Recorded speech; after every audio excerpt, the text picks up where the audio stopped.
Good afternoon, folks, and welcome to this qualifier race for the Super Metroid Link to the Past Combo Randomizer hard mode co-op tournament. I am Big Doc, commentating along Big Semper Firedog and Revolving Ocelot and Bright on track. Firedog, how are you doing? I'm doing fantastic, and I am looking forward to this. I have not done commentary in so long, but to get back here for the tournament is perfect. Today on Restream, we got Hitaka and Maniacal versus a System of Vibrant Colors and Jagger G. Now, I believe Hitaka and Maniacal's team name is Ohm's Law, and I'm going to have to look up Vibrant Colors and Jagger G again because I forgot it already. Their team name is The More the Merrier. So let's give a good shout out to these guys. We also have 36 other runners running this race. So there's 18 other teams going. So there's going to be a lot of activity, and this is a big race. So this will be really fun to watch. Now, we are working on a 10-minute delay, so the racers have started. We'll be catching up with them in about 90 seconds or so. So what are you looking for in terms of progress today, Semper Firedog? I would like to see nothing on pedestal and nothing on AGA, but I would like to see some slight hard mode things, maybe a good hell run, or possibly some suitless Meridia. Yeah, the hard mode tricks are always fun to watch. Now, anyone who might not be aware, the hard mode tricks, that applies only to the Super Metroid side of the logic, and it just applies to the tricks you might need to know. It doesn't apply to the item pool. That has not been implemented yet for the Link to the Past side. Correct, and it adds into logic. It adds CWJ to get into Wreck Ship, Lava Dive to get to Lower Norfair. It adds some shine sparking, some damage boosting, green gate glitches, things like that. Mock balls. It's a whole bunch of stuff that makes things interesting. One of the other big ones I remember is the wall jump to get up to the gauntlet above the ship.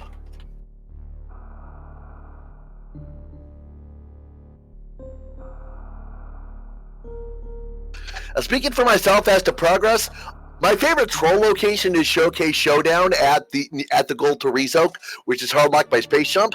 But anyway, we're underway. Some custom sprites for Vibrant Colors and Jagger G.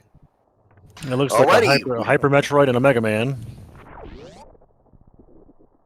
Now, right off the bat, you see Hitaka and Maniacal arm pumping, which functions by aiming your cannon with L or R as you move. That causes you to shift forward a pixel, which it's not an actual increase in movement speed, but it comes to the same thing. Now, one thing I find rather strange is that both Hitaka and Maniacal are going straight to Link to the Past, whereas Vibrant Colors is going down to the Blue Bryn, while Jagger G is going to Link to the Past. It's very interesting. Is that a charge beam? Ooh, that's our charge beam at the Sanctuary. Nice. That's a really good early pickup.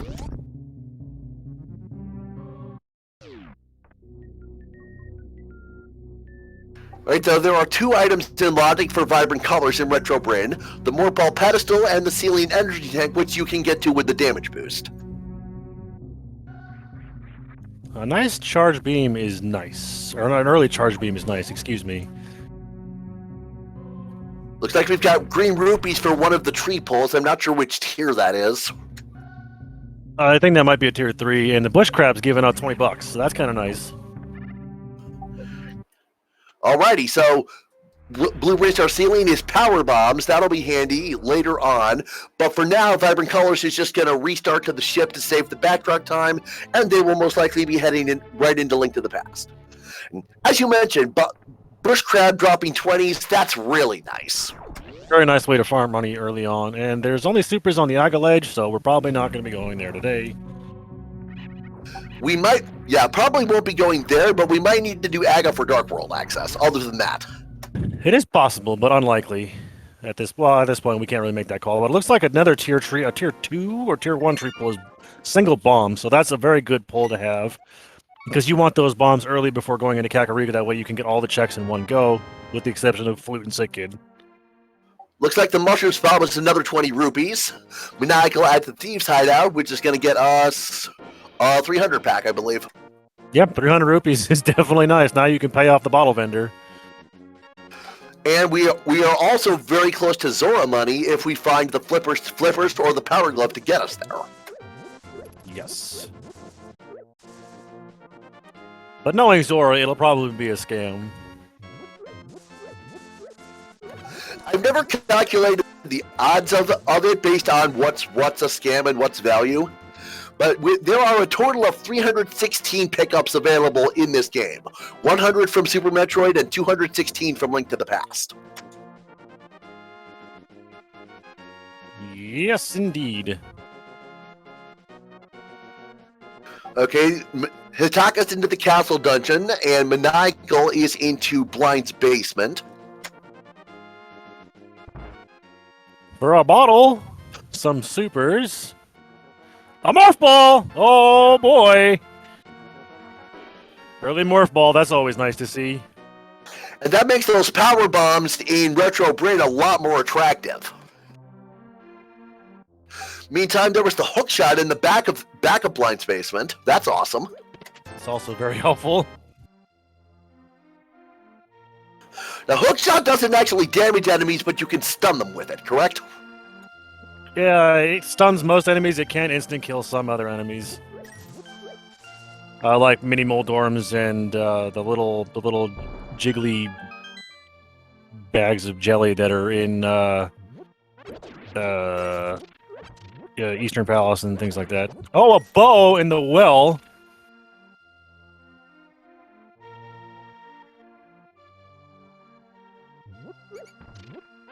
Then We're just getting- ammo in the front of the well. So We're this getting is some nice items so far. yeah. We're still no power bombs though. I've got that Retro Brain power bomb on my mind now.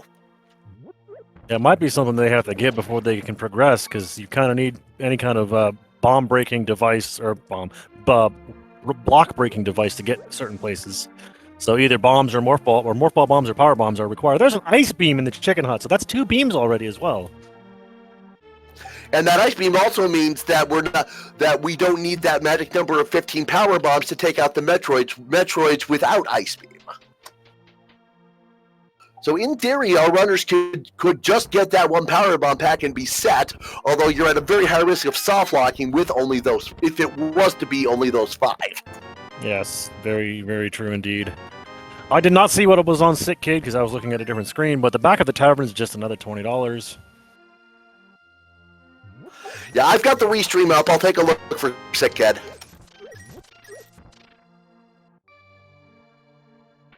Bottle vendor was $20, kind of a ripoff. Absolutely, absolutely ripoff. A 20% return is never a good trade. Looks like a red rupee on the library ledge. So that'll be another thing.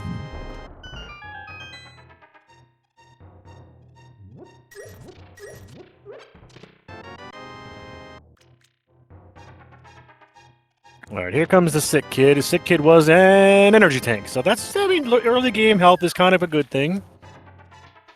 Ideally, you're hoping for 7 energy tanks by the end of Super Metroid. That's enough to do stand-up glitch if you've gotten the equipment to make it worth doing.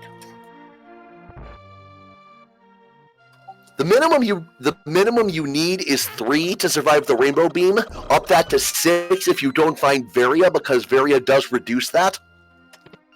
Right, but the game does not logically expect you to get to that point without Varia. Right, yeah. Suitless Lower Warfare is not expected by the logic. It's doable, but it's not easy. I have seen it done. Oh, for sure. It's tense the whole time. I mean, it's absolutely an amazing thing to watch, but it's pretty much one mistake and you're dead. Yes, and there's no safety down there. There's nowhere to save, there's nowhere to stop, there's nothing. It's you and your crystal flashes, and that's it. There is the one save room on the way to Ridley, and I don't think it's heated, so okay, so I saw crystals at... that's a 3 crystal light world. I know I saw red at Desert. I think I saw red at Hera, and I'm pretty sure I saw blue at Eastern.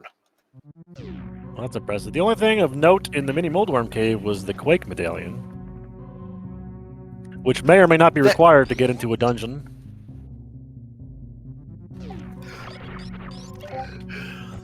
There is since we have 3 crystals pendants in the Dark World, it is very possible that we will not need any medallions. Oops, there's the flute at Aegina's Cave. Wow, that's a nice flute. And our stun prize is 10 arrows, so it's kind of helpful, especially considering we got an early bow. All right, Vibrant Colors on their way back out. They're back to Super Metroid. They're heading to grab that power bomb pack they saw earlier. Considering it's the only power bombs we've seen thus far, that's kind of a big deal. Right. Yeah, that's what I was saying a few minutes ago.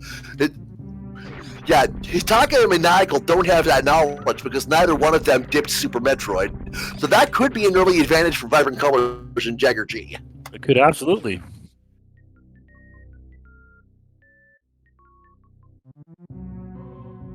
Jagger G's checking the tree pull inside the Karen's house to get the bombs because he didn't have any more, so he had to go inside of her house to steal some. I had no idea you could do that. Yeah, that picture of Mario gives you a tree pull. Alrighty, Vibrant Colors at Alpha Missiles for $20 as Hitaka is on his way to Eastern. Checks the hospital's closet here, 3 items, and knowledge of the green pendant if he wants. Green pendant. Oh, God. Oh, boy. Where's the ice rod? We're going to find it soon. I almost guarantee it. Alrighty, Beta Missiles is 5 rupees. Vibrant Colors while jumping up here to set a power bomb and break the brick there, and then heading back up to head for Billy Mays. There was a power bomb pack in the back of Saha's hut, so that's kind of a nice thing to find there. Billy Mays is 5 missiles, but wait, there's more. 5 more missiles. I'm pretty sure that's vanilla. It is. Is this even randomized? And DWeb32, thank you. DWeb32 and Hydropower 78, thank you for confirming the power bomb pickup in Sahasrala's closet. It's all of a sudden that early power bomb pack from Vibrant Colors isn't so much of a big deal. And thank you, Cross Product, for demonstrating your ability to play other games while watching streams. We love you. Yeah, I have streams like this on for background noise pretty much 24/7. So, alrighty, Crocomire Retro Brim Power Bombs is just more missiles. And Vibrant Colors is not going to push through to Green Hill Zone. They're going to head back up and probably head around to Big Pink. Yeah, most likely they're going to do the Mother Brain, the old Mother Brain, and possibly do the Gauntlet. Alrighty, $20 from Gary the Old Man as Jagger G rescues him from Death Mountain. Yeah, Jagger G did that out of logic. There's nothing stopping him, but he just has to keep the logic chain in mind when he's trying to figure out what he's doing. The Power Glove was in Old Mother Brain. That's a good pickup. And technically, the mountain is in logic because we do have a flute. Oh yes, you're right. Yeah, Jagger G looks like. Oh, there's the Pegasus boots in Speckrock Cave. Ooh. So Jagger G's gonna hop down to the ledge and head around to grab him.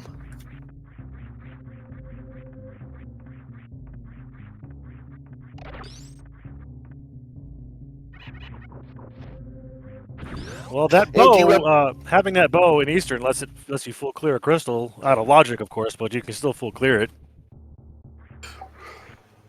Yeah, that'll only. Yeah. The logic chain will only come into play if there's actual progression back here or by the Armos Knights. Which there's most likely not, but who knows at this point. You might as well, if you can full clear a dungeon while you're there, you might as well full clear it, regardless if you have a lamp or not. Right, save yourself the backtrack time.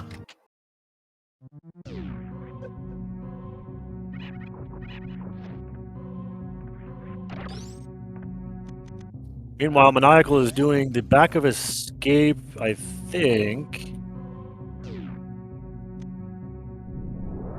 Well, he just used a key, so...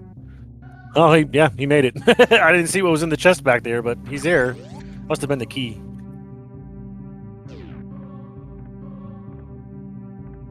Although we know that the back of this escape is in logic because we have found a glove, but they don't know that yet, and there was nothing back there anyway. I didn't see what Vibrant Colors got out of Omega Missiles, did you? I did not. Chat hasn't said anything, so I'm assuming it's not important. Alrighty, Hitaka pushing to the back of Eastern. Vibrant Colors at Terminator for the X-ray scope.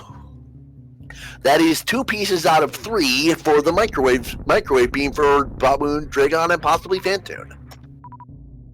Yeah, that'd be swell. I would love a plasma beam this early. Yeah, plasma beam's the last one we need for that to be able to do that strat.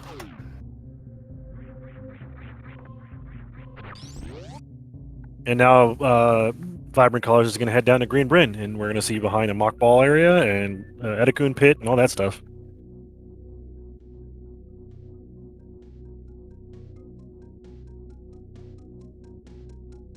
Alrighty, Jagger G is heading through the dungeon. Hitaka's still in Eastern. Maniacal is reset. Maniacal's decided that he's done with Link to the Past for now. Yeah, he's got his 5 power bombs. He wants to go exploring. Yeah, I bet that's what he was looking for. Yeah, nothing doing at the reserve tank Chozo or behind the reserve tank Chozo. I didn't see what was under the crumble bridge, but we'll see that in just a sec. And the early supers item is $20. So far, early super is not being very useful, and underneath the bridge is just another $20, so we're going to leave that there because we don't need that much money. Bomb Terizo had half magic. I don't know if we talked about that or not, but I just saw it, so that's nice. I did not catch that. That is a very nice pickup. It's not progression, but it's definitely nice to have for later on in the game.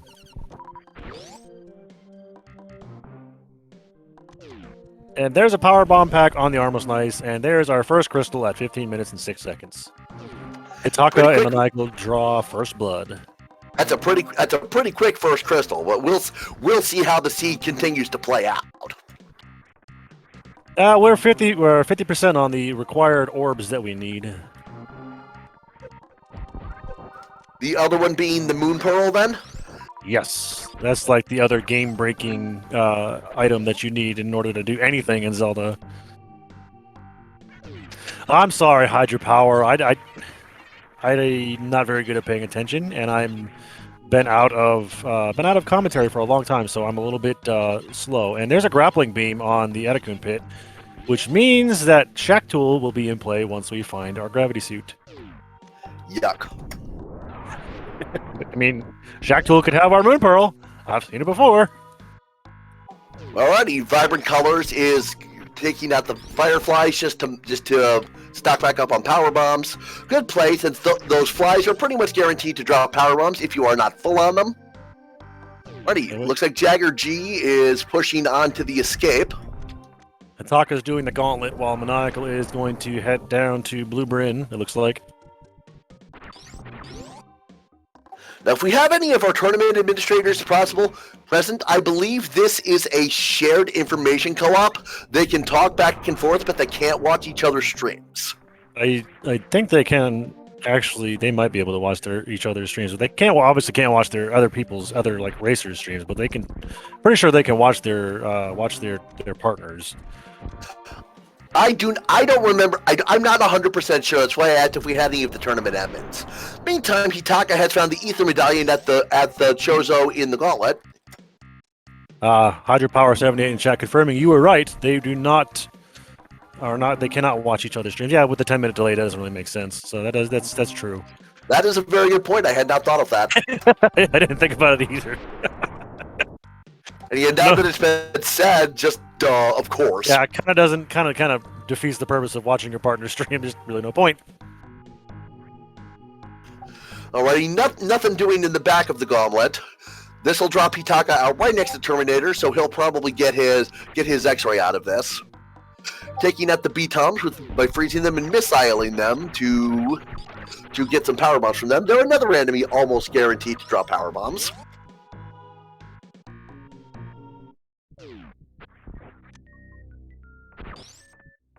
Yo, Maniacal, you got an ice beam. Freeze that dude. You're making it hard on yourself trying to damage boost into the power bombs, but you can just freeze him and stand on him. Alrighty, Hitaka is going for Bomb Teresa, which, as mentioned, was tap magic. Maniacal's heading up to Billy Mays. Looks like Vibrant Colors just did the Spore Spawn skip. I didn't see what they found at the Spore Spawn Supers. I did not see it either. Again, chat's not going nuts, so it wasn't anything big. Did Vibrant Colors do Wavegate? I don't think so. Yeah, they are kind of low on power bombs. That kind of, or not power bombs, on super missiles. That kind of makes sense.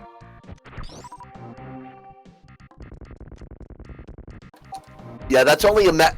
Looks like all of our runners in Super Metroid have a max of 10, which isn't a whole bunch.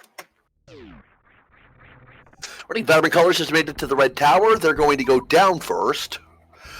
And yeah, they're going to take a pit stop here and head for the X-ray scope room. Made pretty much trivial by the fact that they have the grappling beam. It's one of the few times where you actually value the grapple beam. Other than that, it's usually not worth getting. Right, so not too terribly much going on right now. So what are we looking at? What can we do in Link to the Past with that power glove once we get there? Logically, we can do the back of escape, and that's... No, we can go to Zora. Those are about the only two things that really open up with just the power glove. Ooh, there's our hammer at the X-ray scope. That's a nice item to find. Alrighty, what does that add for us? Still, that opens up next to nothing because we are still missing a couple items. But it is a weapon, and that does help with things. But right now, it's required for go mode, but right now it doesn't do much for us because we have no way to get to Tower of Hera. We can get to the Dark World, but we can't do anything because we'd still be a Super Bunny. Or rather a regular bunny. So right now, Link to the Past is looking fairly sparse. It looks like our progression is going to be in Super Metroid somewhere. Monaco gets some very tricky wall jumps to knock out. D-Web is right. They have hook shots, so they can get to Tower of Hera. I forgot about that. Thank you. Good point. Yeah, does that get us to Paradox Cave too? Yes, Paradox Cave and all that is fully open with hookshot and hammer. I mean, with just hookshot, and obviously, but the hammer helps. Alrighty. Monacle's gonna head for Kraid's Lair before heading to Norfair, so that's gonna be another boss down. Looks like Monacle and Vibrant Colors are pretty much. Looks like Vibrant Colors is following what Monacle is doing. And Maniacal is headed over to Kraid, so we're going to see the first Super Metroid boss going down soon. Some more super missiles at Kraid power bombs. I think those are power bombs in the vanilla game. It's been a long time. Oh, I have no idea. No, they're missiles. It's missiles.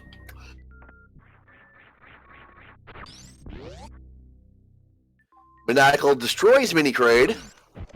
Yep, Vibrant Colors following Maniacal into Kraid's lair. Super Missile into the eye door, and Kraid has 1,000 health, and if properly, you can stomach his mouth open so that he does not rise out of the floor. It's not the hardest trick in the world to do. I've done it myself, but Kraid can be trolly and intercept your projectiles by flexing his claw.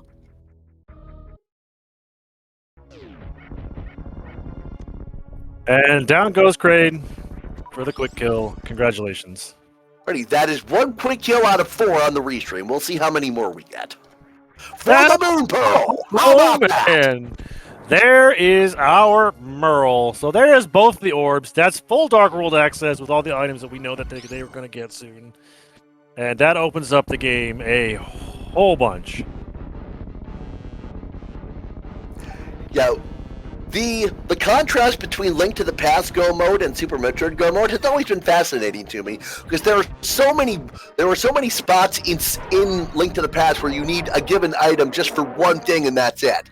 Like there's one place where you absolutely have to have Cave of Samaria, no, two, to get to Turtle Rock, and then the one block to hold down in Mire. But that's it. You also needed to get through Ganon's Tower. Possibly, depending on key layout. And also possibly needed to get through Ice Palace, depending on key layout, logically, anyway. Yeah, and in the meantime, Super Metroid glitchless low percent is only the same 15 items every time. It's amazing how you can do the whole game with just 15 items. Ready? That's the Morph Ball, Bombs, Varia Suit, Gravity Suit, Speed Booster, Ice Beam, five missiles and super missiles, any combination of that, except for 5 missiles, 20 supers. Then, and 1 pack of power bombs, I believe. I have no idea. I've never tried low percent, and I don't intend to, because I'm not good at Super Metroid at all. I mucked around with it way back when I played with the SNES and I was addicted to save state abuse, but other than that.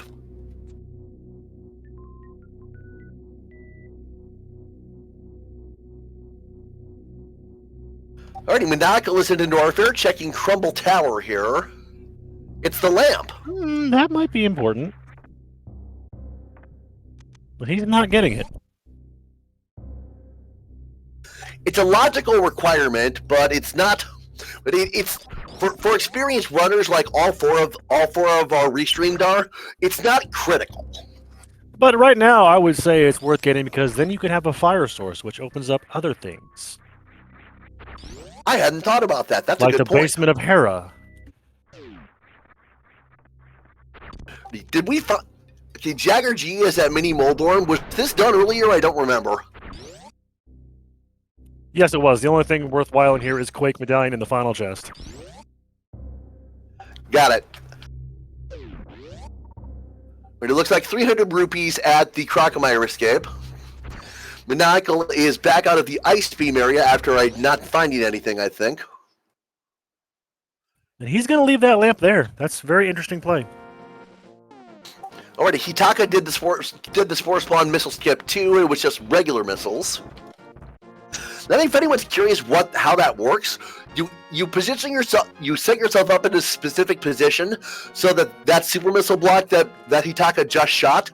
You have to position yourself so that the way the super missile accelerates as you fire it causes it to break that block off screen before it can despawn. Speaking of books, there's one in the high jump location. Hydropower, yes. Crumble Shaft is heated.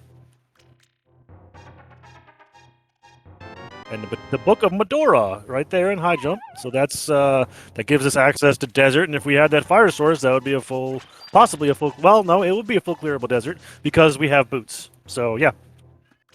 And then once we have our second sword, that's also access to the tablets. Correct, but we can read the tablets and see if they're worth getting or not. Anyway. Yes, we can read them now. We need the Master Sword to acquire them. And we can read the pedestal, which is always nice to see.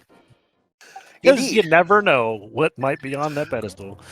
Yeah, we haven't found Mirror yet, so it's not at this point we don't have a convenient way to get to pedestal, but we'll see see how the seed shakes out. Uncle Iroh in chat calling it now, pet is dead. It's probably is. And Junior Racing Fan pointing out that what happens if the fire rod is locked behind lighting something with the lamp? Then Maniacal has done goofed. Alrighty, look, Wavegate room, it's just 3 bombs. Jagger G has set up a water walk. It's the fastest way to get through the watered areas is just to walk on the water. Alrighty, look like Jagger G is gonna head on over to Zora's Domain. I don't know if he can get the Waterfall of Wishing items. Apparently he can because he's doing it. Yes, you can. With Water Walk, you can walk right in and walk right out. Oh, a screw attack. That's nice. As well as some more power bombs. Not bad pickups at this point.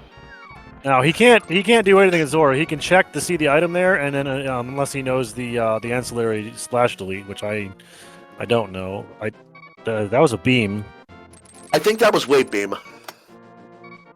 And looks, yeah, Jagger must have enough rupees for the king. Cause the stream's a little blurry, but he must have 800 something. Yeah, yeah, Or clearly. 20 Obviously. bucks. Yeah, that was definitely not worth it. Womp womp.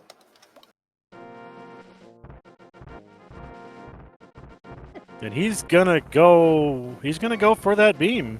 So, very interesting.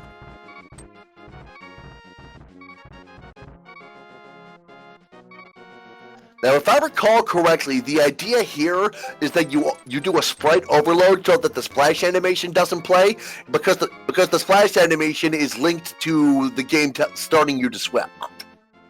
Yes.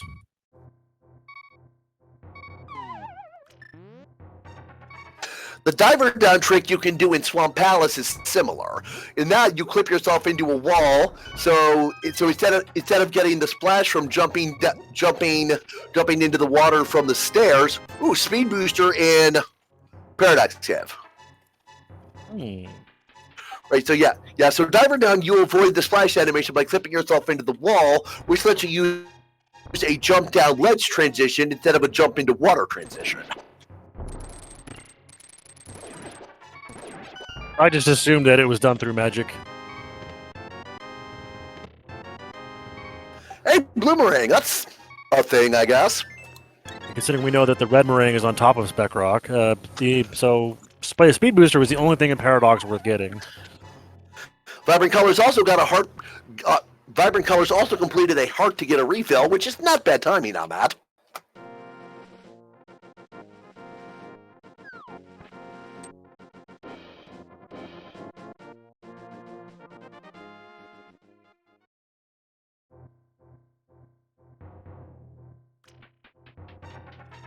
I'm more interested why they didn't do the bomb jump across. Maybe they just wanted to save the extra health.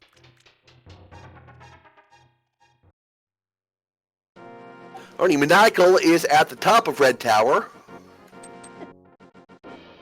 Playing real careful with these side hoppers. Well, considering they do 80 damage a hit at this rate with no suits, 80 damage is significant. Also, I've noticed that Maniacal has at least 5 energy tanks, plus however many reserves that he's found. I didn't catch any of those, but that's enough for the logical hell run to Bubble Mountain. Yeah. It can also be made. Yeah, that hell run can also be made much more easily with the speed booster by going down Frog Speedway. Yeah, that definitely cuts down the difficulty of getting there for sure. Yeah, as opposed to the... look at that. It is a fire-locked Hera. Alright, so we just found the small key in the first chest? In the second chest. Well, yeah, the second check was a small key. Second check. Okay. Right, there's the one item that's on the ground. Alright, Vibrant Color's doing the Hera pot glitch this will warp them to floor 5, right? Sure. It takes you upstairs. I don't remember exactly where, but it takes you up. Alrighty. Based on the fact that they're heading for... Yeah, they must have found the big key. Or not. No, they didn't. There's a bomb capacity upgrade. Those are still in the item pool, because the Link to the Past logic version that this was forked from was version 29. All right, Hitaka got his great quick kill. I believe that is now 3 for 4. And here comes Trolldorm.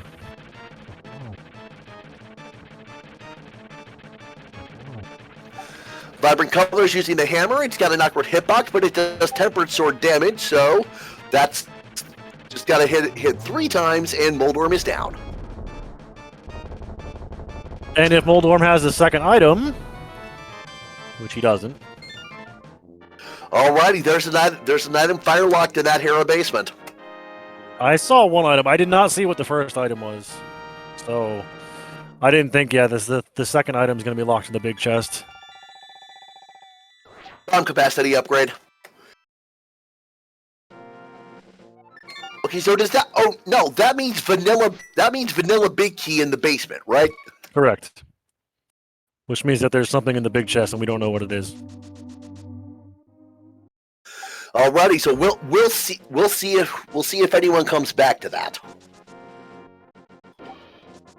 Maniacal going for damage boosting to get to the X-ray scope, and he does it very well. That was impressive. Alrighty, Vibrant Colors at the back of the escape. Three here, including the map. Nothing doing there. Jagger G picked up the lamp from the Crumble Tower. All right. So if it turns out that there is something important in that Hera big chest, the Jagger G will be able to get it. Yes.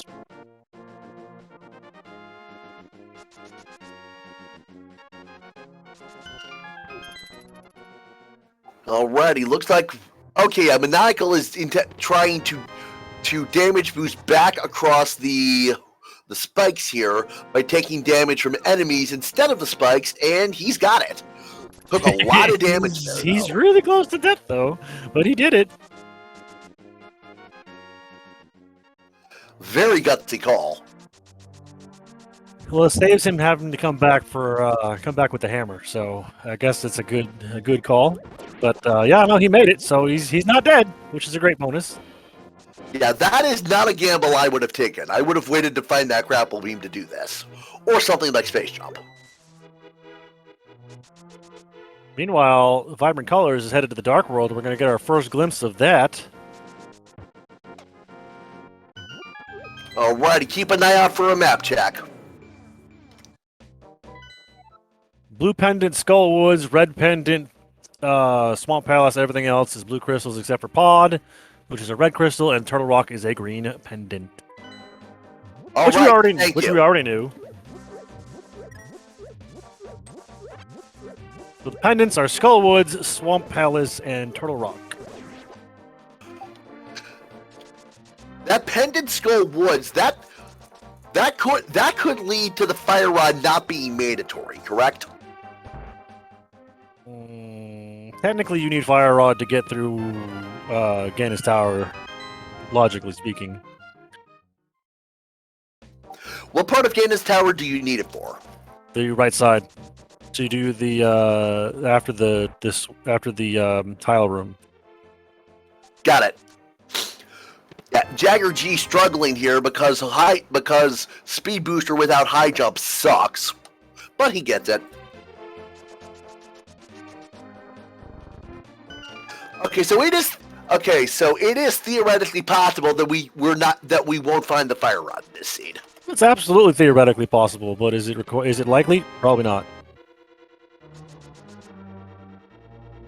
Alrighty, Vibrant Colors is into Thieves Town. The front four here has to have the big key because there's a big key door locking access to the rest of the dungeon.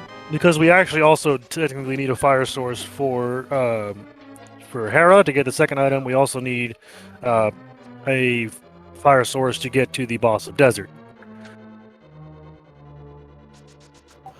Oh yes, and Desert is a crystal, so it's possible that lamp is our fire source if the Fire Rod is indeed not going to be found. But again, it's too early to tell. Exactly.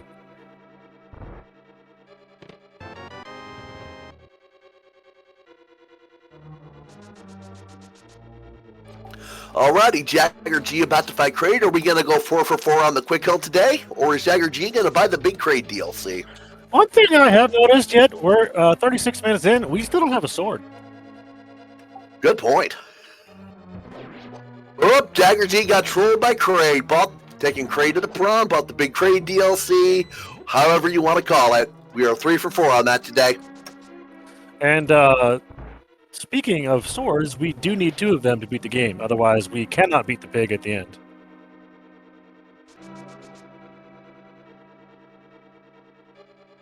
And down goes the Kraid for the 4th time. And we're going to get our 4th Moon Pearl. Yeah, ideally we'll find at least 3 swords because Master Sword Ganon sucks. Yeah, it's pretty bad. It's not even that. It's not even that impressive to watch. It's just long and boring. It's especially boring if it's Master Sword Silverless. That's just 52 spins to kill the pig is obnoxious. Although, since we do know where half magic is, if it does come to that, it won't. It might not be hard, but it will be very tedious. Oh, absolutely. No question on that. Ooh, Vibrant Colors got to play real carefully. I just realized they only have. Ooh, that was the Sank card. That's a really, really good time to get a Sank card. That, like, it would be difficult for that timing to have been better for them. You don't get bailed out like that very often with a Sank card, but that was nice. And Desert was boots locked, so those early boots absolutely required. I just realized Maniacal is still on 3 hearts. I mean, if anybody's going to do low percent, it's going to be Maniacal and Hitaka. Those guys are mad. They're insane. And speaking of teams like that, Solsky and Aussie are a team too, I think, and they're also very talented. Yeah, that's just that's almost not fair how good those two are. Yep, I checked the race time race log. They are indeed a team for this tournament.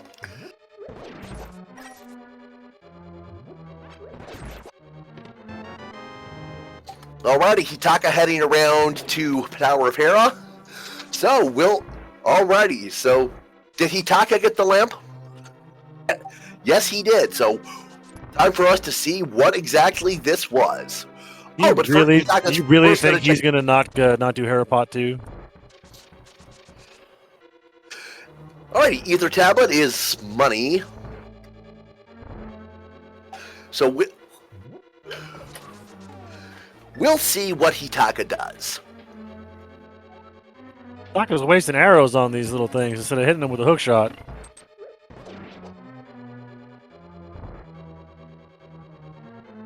Right, so there's the map at on the basement floor. And here comes a swordless Cane of Samaria blind. Oh my, that's gutsy. I mean, this is not terribly bad. It's not the most expedient of strats, but it's definitely useful. It can keep you out of harm's way a little bit better. Okay, yeah, I'm seeing how this fight works. It's not bad. Yeah, as Hydropower said in chat, I'd much rather do Cane blind than Hammer blind. Alrighty, Hitaka did indeed do Harapot and is banking on that. Is banking on Moldworm having that last item, which we know is not the case. So now the question is, does Hitaka come back for it? I think at this point you kind of have to. You're still missing a whole lot of progression, and that one check that you orphan could be the make or break point for the game. And Vibrant Colors does get blind down with one shot, very nicely done. That's a fully cleared Thieves Town. Didn't seem like we found anything important in there. Other than the crystal, no, nothing.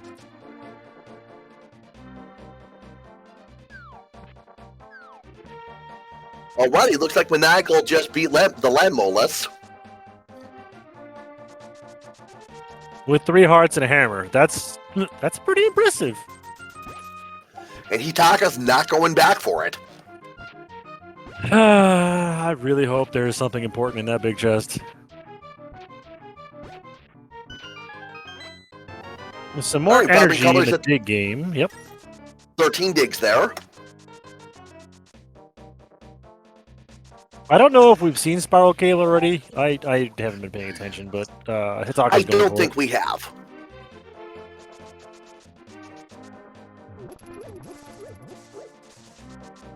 We're getting our first look at Criteria Power Bombs here. And Spiral Cave was not worth getting. It was just a shield. Criteria Peebs is a heart container. Stumpy wasn't holding anything of value. Now we're gonna go see Hype Cave. Alrighty, Maniacal is going to get his flute.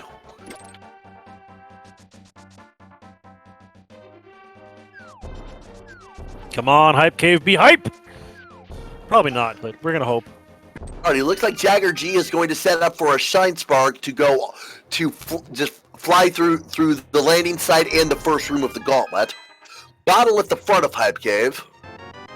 Leopards? Leopards are important. Bombos could Bombo. also be important. Two bottles in Hype Cave. What? Alrighty, that is all 3 medallions accounted for, so it's very unlikely we're going to end up medallion locked. That's a good thing. Great, Jagger G gets the Shine Spark. Very nicely done on the short charge there.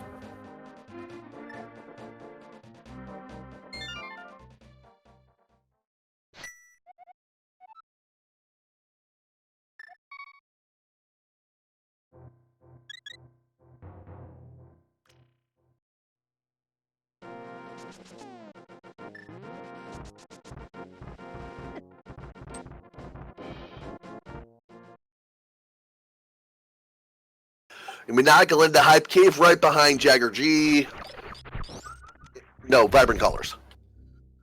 Hitaka gets his flute. And Vibrant Colors heading for Crumble Tower. They will get their lamp if they choose to take it. I mean, they know it's here, so there's no chance that they're coming here by accident. Right, yeah, since Jagger G did see it earlier. Yeah, little tricky to account for what the players might be communicating between each other.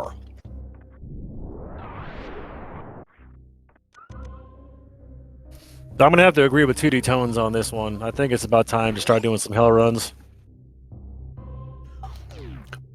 Or, as I mentioned, though, fortunately for Vibrant Colors, they can make it to most of our. Jagger G and Vibrant Colors can both take Frog Speedway to Bubble Mountain. Only thing they would miss is the Cathedral item in the second heated room gauntlet from the business center. Looks like Jagger G is doing a save here. I think he might be going down to Waterway.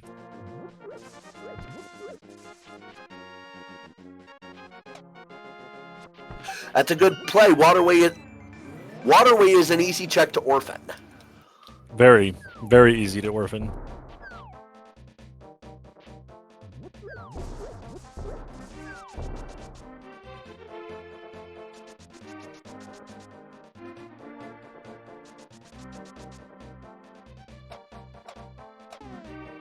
Okay, so now from Vibrant Colors, I expect we're going to see... Nope. Okay, we're going to go to Pod first. We're going to go to Pod first, and then we're going to see the Pyramid Ledge and most likely Catfish. We have all the ability to clear Pod. It is a pendant, but there are 6 items in there? 5 items? Something like that. I think it's 5 prizes. I'm not 100% sure. And D-Web pointing out it is in fact one of the red crystals, not a pendant. So I'm derping.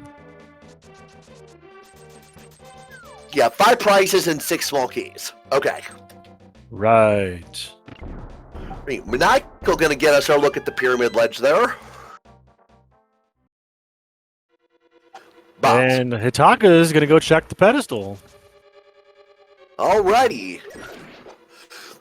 If this does turn out to be something, this could be an advantage. It's an energy tank. Yep, Pat is dead, folks. Wah, wah. And Pod is bow locked.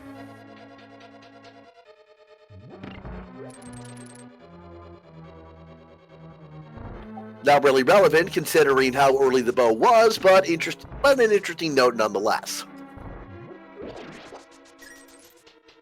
To answer a question from chat, we have 3 bottles. 2 of them were in Hype Cave.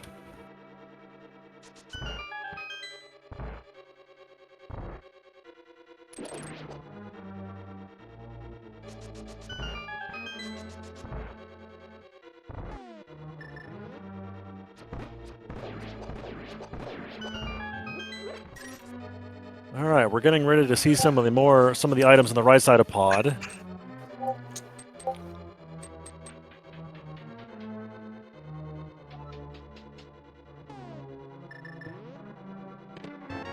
I think they both have to be keys, if I'm not mistaken.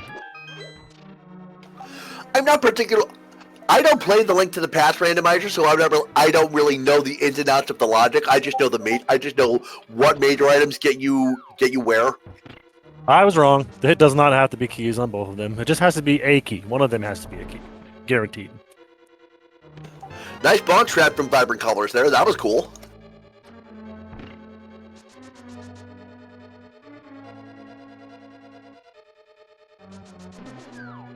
Yeah, it's the key logic in this game makes my head spin. I don't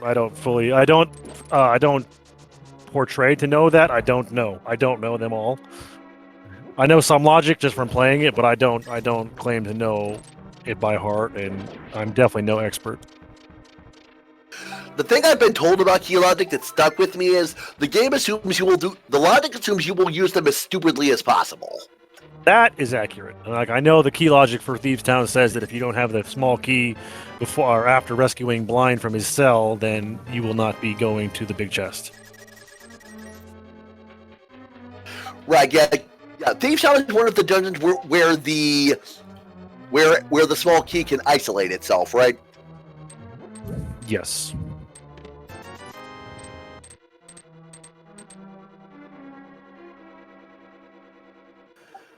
Mathemat, about 3 hours generally. The co-op races are a little faster since you have you have teams of two sharing information. And they Nico, yeah, that sounds about right. 2 to 2.5. And speaking of finish times, it always surprises me. These races go for multiple hours, and yet it's very common for racers to finish within minutes, if not seconds, of each other. It is very impressive to see.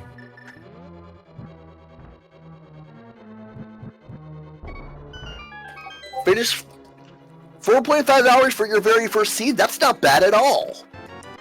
Yeah, no, I mean, especially considering that there's a lot of ground to cover in 2 games.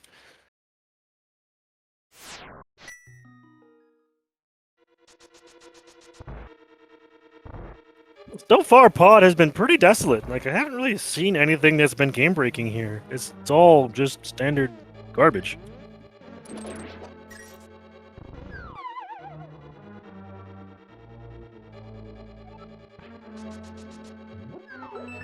Alrighty, Hitaka's at the top of Thieves Town.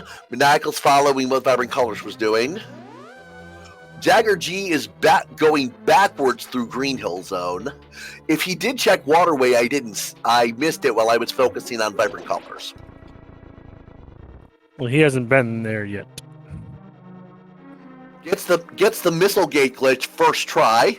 Idea there is by moving as you fire the missile, you cause it to spawn past the obstruction, so that you can open the gate from the wrong side.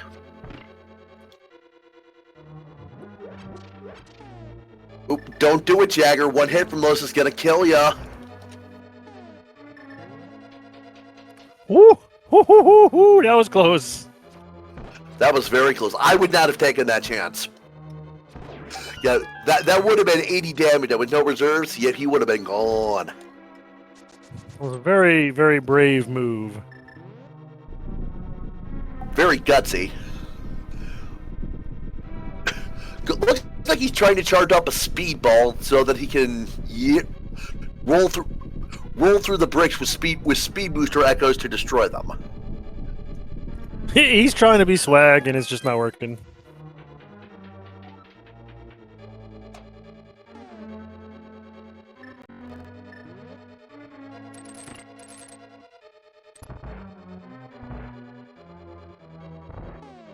Meanwhile, Vibrant Colors is on their way down to fight Helmasaur, with Maniacal close on their heels. God, I had a brain fart there. I forgot what dungeon Vibrant Colors was in.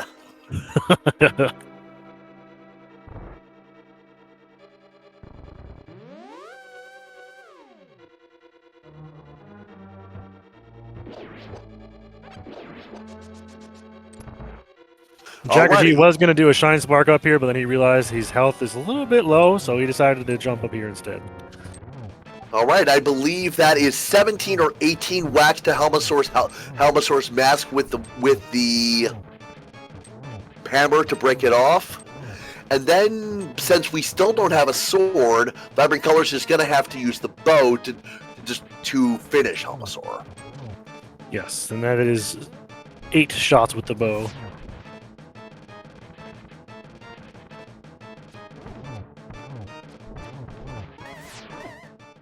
Oh! That's a terrible time to take a death. Terrible timing. Yeah, that was 1 arrow left.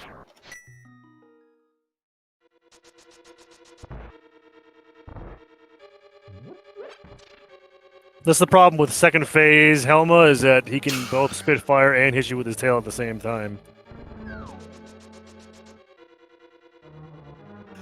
All right, that'll give Maniacal some breathing room to get this dungeon finished before Vibrant Colors can make it back.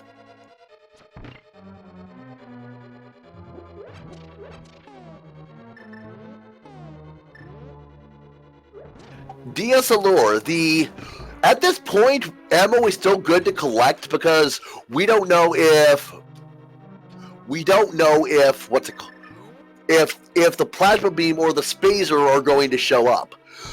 We have ice in charge. We know where wave is. Ice wave and spazer is 300 damage per charge shot, which is the same as a super missile. But if we find plasma, then it becomes 900 damage a charge shot for the fully stacked beam. Which is something we're always looking for.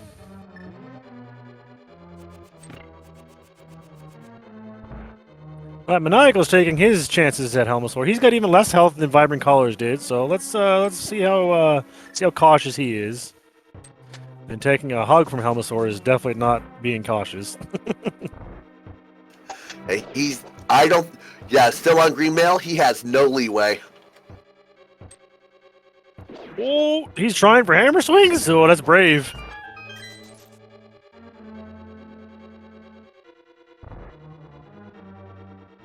Oh, and he took it too. Oh man. Maniacal taking that death right as Vibrant Colors is getting back to Helmasaur. Yeah, Helma's definitely winning the boss fights today. All right, Vibrant Colors is going for it again. Maniacal decided that he is not going to give it another try.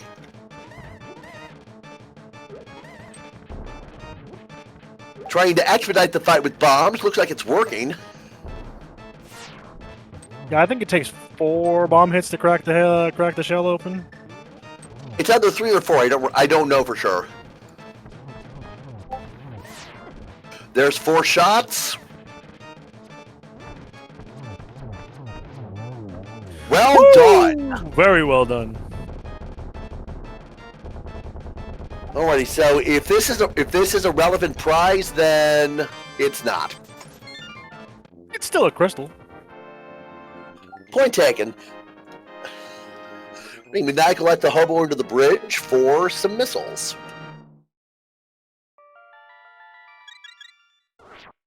And here comes Catfish for the first time that I've seen today. Yeah, Mathamat saying that a bomb hit is five hammer hits on Helmasaur, and that is our blue tunic at the Catfish. That's all. Yeah, defense upgrade is always welcome. Especially when you only have, like, 7 hearts.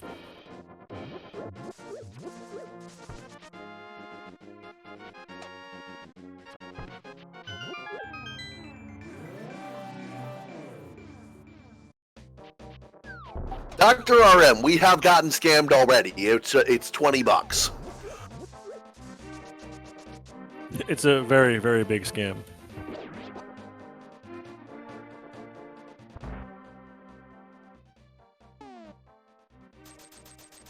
And Vibrant Colors, having done both red crystals, is going straight for the Pyramid Fairy.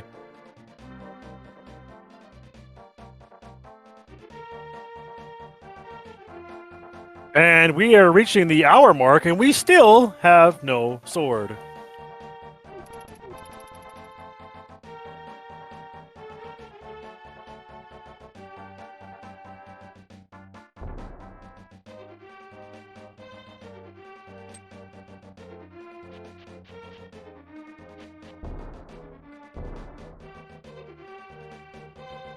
All right, Vibrant Colors, show us what's inside.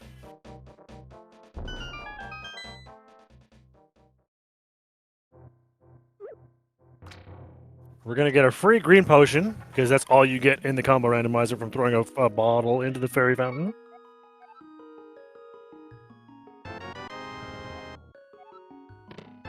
We got missiles and a heart piece. That's pretty much a letdown. Pyramid Fairy was worthless today. Pyramid Ledge is equally worthless and only 3 bombs.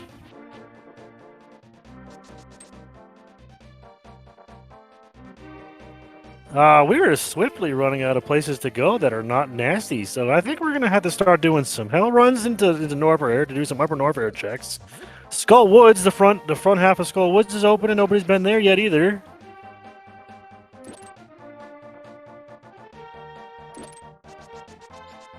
Yeah, and we haven't even looked at Wrecked Ship yet. Yeah, nothing is stopping us from going to Wrecked Ship, I don't believe.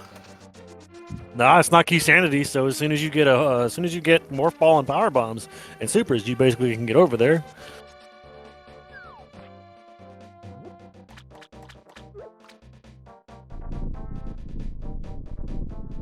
Alrighty, Hitaka and Jagger G are in pod now. Vibrant Colors getting their blue mail. Maniacal back to Super Metroid. I'm noting that Maniacal has, I believe that's a maximum of 40 super missiles. That's enough to take on Ridley. Ridley's got 18,000 health. He actually takes double damage from supers, so you need 30 to deal with his 18,000 health, because they'll do 600. Yeah, it looks accurate. It looks like 40 to me. GM Big Kev. This is based on the Tournament Super Metroid Randomizer and version 29 of the Link to the Past Randomizer.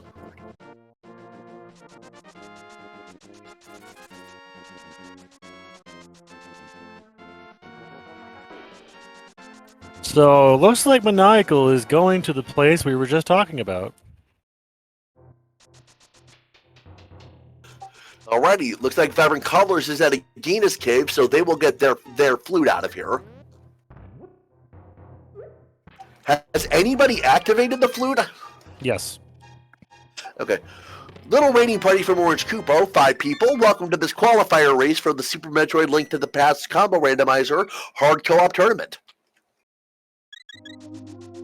Yes, welcome in, Raiders. We're an hour in, and we have found some progression and a lot of disappointment, and quite a few deaths. And now Maniacal is making his way to Wrecked Ship, which we will see the horrifying and terrible Fantoon as a boss, whom we must kill before doing anything else on Wrecked Ship, aside from spooky missiles. I like to call that the Super Metroid Harmless Hellway. Yeah, it's great before you turn the ship on. It's not so great after you turn the ship on.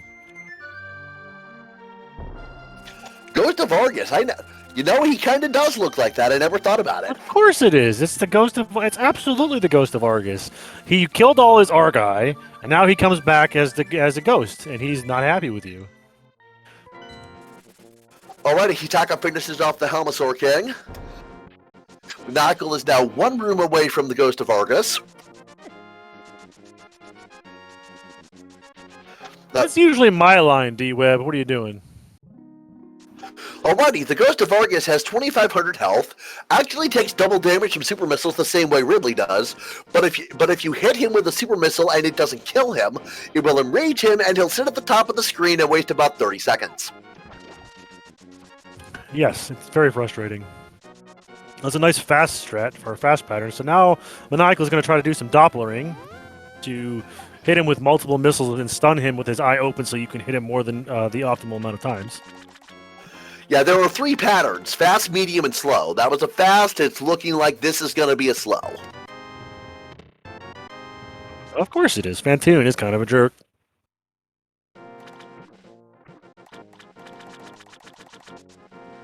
Uncle Iroh, pet status is officially dead. Yeah, Ped was an energy tank.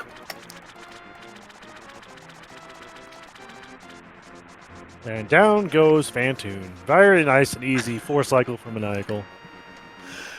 Ooh, Dagger G's got to be careful. He's on half a heart, finishing up Helmasaur.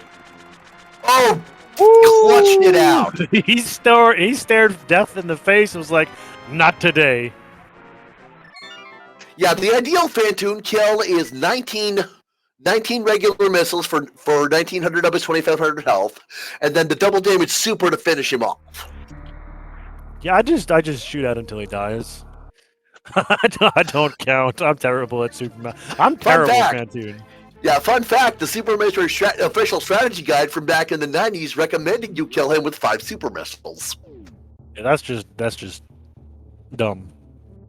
Oh my, Hitaka's got both red crystals and is checking the Pyramid Fairy. The Pyramid I didn't Fairy, even process that. Pyramid Fairy is nothing. We already saw it from Vibrant Colors.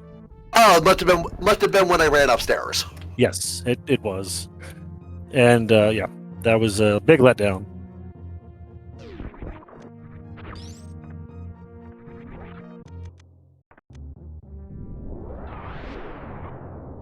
Alrighty, so Maniacal, you didn't get the item in that room. The room was blue. You didn't get it. What are you doing?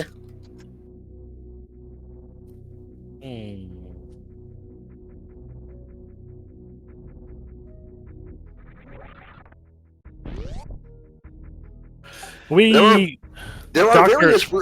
Sorry. Go ahead. There are various rooms in Super Metroid that can all reasonably be referred to as hellways. I would say that was one of them that Maniacal just went through. Oh, for sure. It's called the Spike Room of Death for a reason. Okay, now you were saying something? Yes, I was going to respond to Dr. RM in chat saying that we don't have mitts, so we cannot do Ice Palace yet.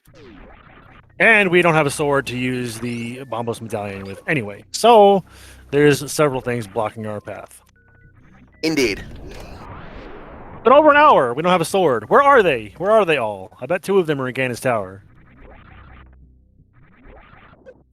We also don't have either suit. Yeah, this is very much a low % race today. I'm gonna say we're gonna find our next progression in Pendant Swamp. Well, we gotta find the mirror before we go there. Oh yes, you're right. Meantime, Hitaka's betting on Croc. There's 4 items down here. I'm still on this one of the staunch believers that Croc did nothing wrong. We kill an innocent animal. Now, Croc doesn't take damage the way the other bosses do. Each shot, depending on the damage it would normally do, backs him up a certain amount of steps, and the idea is to back him up into the boiling acid, which you will see right about now.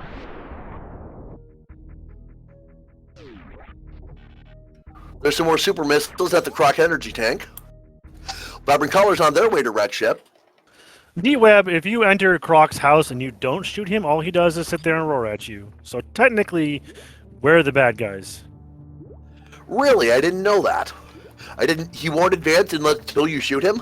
He won't do anything. He'll just sit there and roar at you. I had no idea. $50 in the attic at the attic item. Yeah, he's just chilling in his house, eating lunch or whatever, and some stranger in a suit comes in and shoots him in the face. I mean, that's a rough day.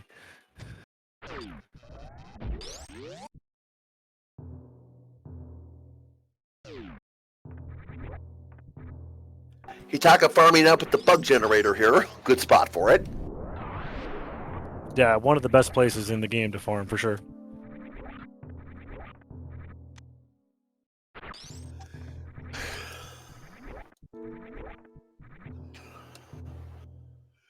Full heart at the top of the sky.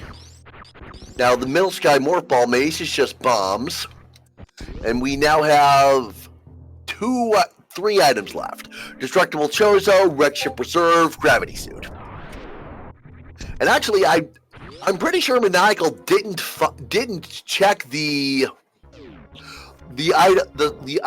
super missile item to the left of the path to Fantoon. I think he forgot that. So I saw it marked as blue on his map. I don't actually know. I didn't see him do it. I wasn't paying attention to that side of the screen at the time. All right, in the meantime, Maniacal has gotten to the bowling chozo. Going to take about 30 seconds for the chozo to take him down to the next area. That'll take a couple deep breaths, get a drink. For sure. And there's our 4th bottle behind Croc. Thanks, Gabe. Looks like Hitaka's a little annoyed based on the aim spam there. I mean, yeah, we're bottle percent. We have a bottle. We have 4 bottles before we have a single sword. It's kind of insulting, game.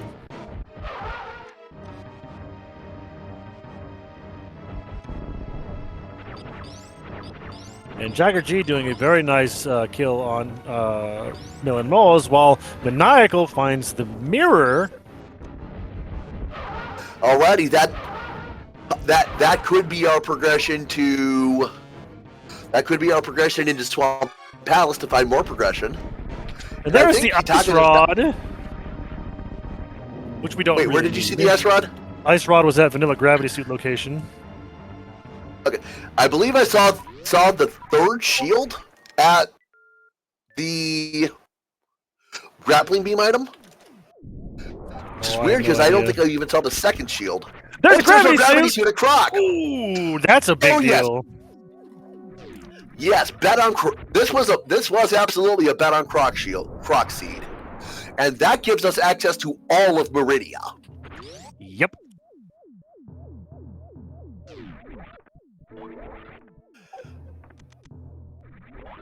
And I think Maniacal is going to be going straight there to get that because that's kind of an important item.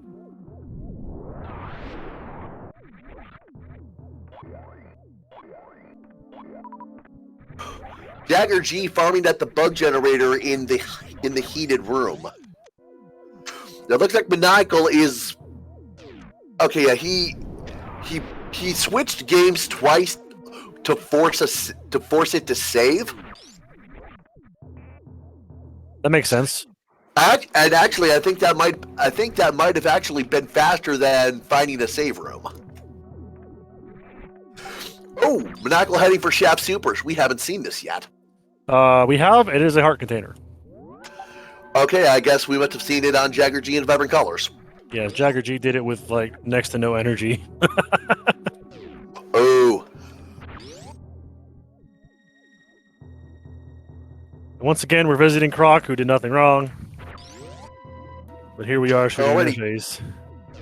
So yeah, the first shield upgrade was at Spiral Cave. Where was the second one? I don't pay attention to shields. They're next to irrelevant.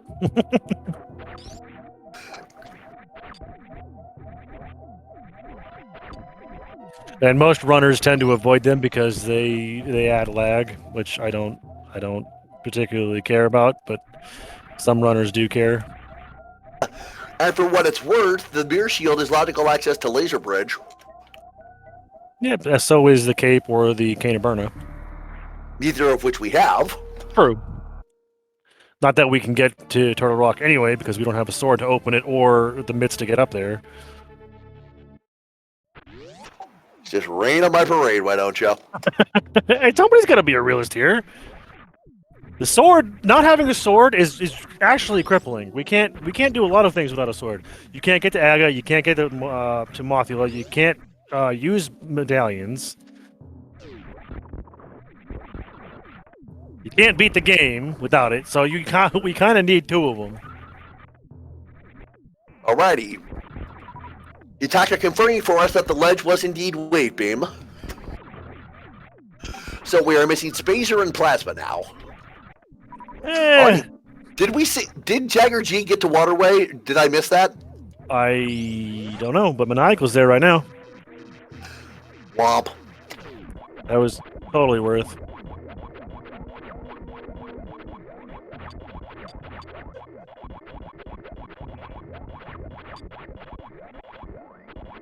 So this seed is very interesting in its progression.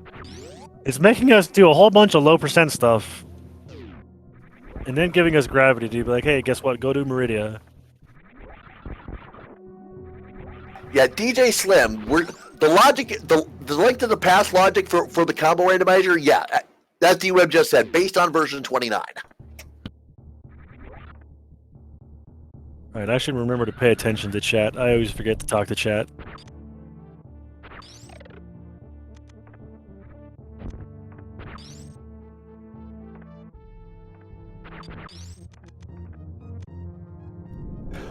Yeah, among other changes that we don't have, DJ Slim, the silver arrows and the bow are still separate items. Yes. And as well as all of the capacity upgrades are still in the item pool. One of my favorite parts about the combo is the item upgrades in the pool. Those are nice. Yeah, Hitaka taking the back door into Meridia from Dark Ice Rod. Not a bad way to go. Not at all. There will be 2 items that he can check en route here. Precious Missiles at the room before Dragon, and then Vanilla Space Jump behind Dragon. Yep, and with Grapple Beam, Dragon's going to go down fairly easily. Yeah, with that Grapple Beam, you can break open the turrets with 3 missiles or a super missile, let Dragon grab you after he hits you with his gunk shot, and then use the grapple to latch onto the turret, and then conduct the electricity through Samus into Dragon for fried shrimp. One of my favorite ways to eat shrimp. I'd rather. Ooh, speaking of space jump, there's a space jump in Precious Missiles. I would call that's a French vanilla. Absolutely, that is absolutely French vanilla. Now, if space jump item is missiles, then we have just swapped the 2 items together. And as I mentioned, the space jump unlocks my favorite location, Showcase Showdown. You can't get there without space jump because there's a Chozo that will not drain a lava lake for you. I call him the picky Chozo. And the reason for that is that there's a logic cat in the original Super Metroid to keep you from getting Screw Attack without already having Space Jump, because there is no sprite for having Screw Attack without also having Space Jump.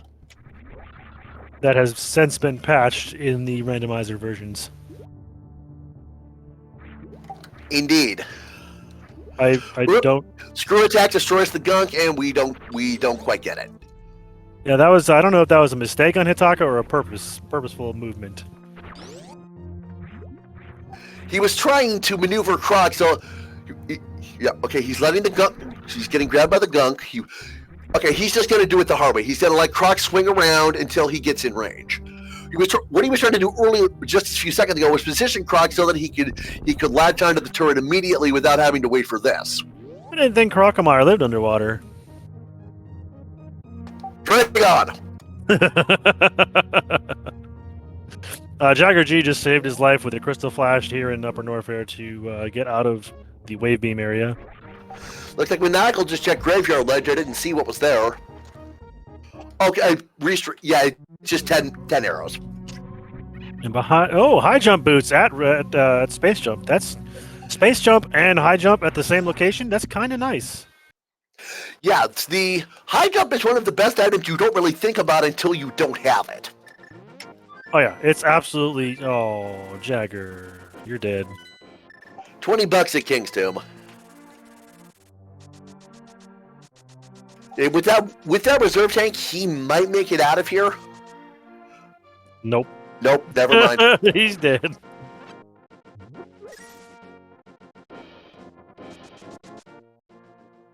He's trying some swag strats. I don't really know why. Oh dear, it looks like Vibrant Colors' timer has gone insane. Clearly, it's 16 pass FF and the 47's upside down. Alrighty, Hitaka's going to head back into the core of Meridia from the Dragon area. Or maybe not. I thought Maniacal was going to go to Swamp Palace, but he is going to Cave 45 first instead. Okay, now Hitaka... I don't think Hitaka saw what the post-bot moon item is. I didn't... I think it was missiles. If he saw it, it was on the screen too quickly for me to be able to see it. Oh, he was just like a pixel shy of being able to get that charge. And there's our Titan's Mitts in Aqueduct.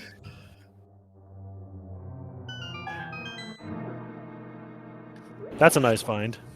Absolutely. And Next, we've got the 2 sand pits. We'll see. Okay, yeah. Looks like Hitaka's not going to save scum this one. Okay, going down the right one. Shack Duel. Yeah, this is the time to do Shack Duel. Bombo's tablet is 3 bombs. Some more super missiles from the right sand pit. So yeah, with everything Hitaka's got, getting to Shack Tool will be trivial. It's just the fact that gonna have to wait for it. I mean, Shack Tool is always a pain. But somebody called Varia on Shack Tool, and that is highly likely at this point. Not sure I'd say it's likely, but it's possible. Right. It's possible. That came out wrong. I mean, it is possible that Varia could be... Oh, there's our fire rod in the Varia Norfair Reserve. Alrighty then. So all that talk about needing the lamp for a fire source, we were wrong. Yeah, because there's no way that you're not going to get that item. Alrighty, Monaco is now into Swamp. Vibrant Colors is doing Skull Woods, it looks like. They were. Now they're leaving.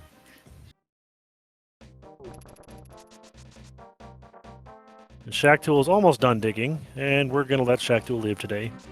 Alright, Jagger G found that fire rod, so Vibrant Colors has that knowledge, which means they will be able to... Shack Tool is just missiles. Can we get some F in chat for how much Shack Tool sucks? Alright, come on, man. Shack Tool is not that bad. It's just his check is not fun to get. Actually, no, you're right. Forget the F to pay respect. Shack Tool doesn't deserve respect. Wow, the hate for Shack Tool is real. You're just now figuring this out? So now Hitaka has to go all the way around Meridia to get to the left sand pit. He would have had to do that anyway to get all the checks, so it's not too much of a time loss. It's just convenient routing at this point. Alrighty, Maniacal over into Maniacal doing Swamp.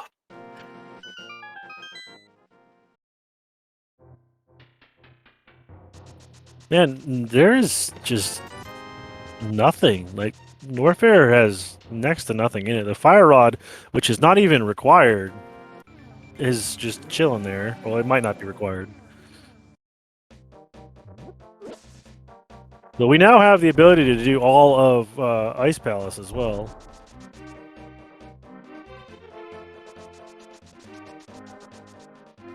There's the magic cape that puts bumper legend logic. Main Street Missiles was a heart container. And Crab Supers is some money that we're not going to get.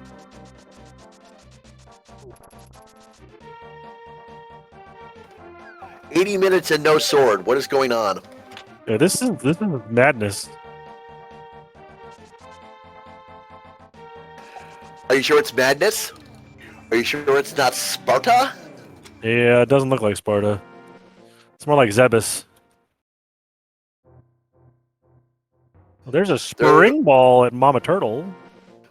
Alright, and Mama Turtle's wall item is some more energy. Pretty good timing for Hitaka to get that at that point. Looks like Jagger G just took a death. Not sure if it was the Death Warp or... No, Super Metroid, you don't Death Warp in that. Duh. No, not typically. Alrighty. Hitaka's up to Mount Everest.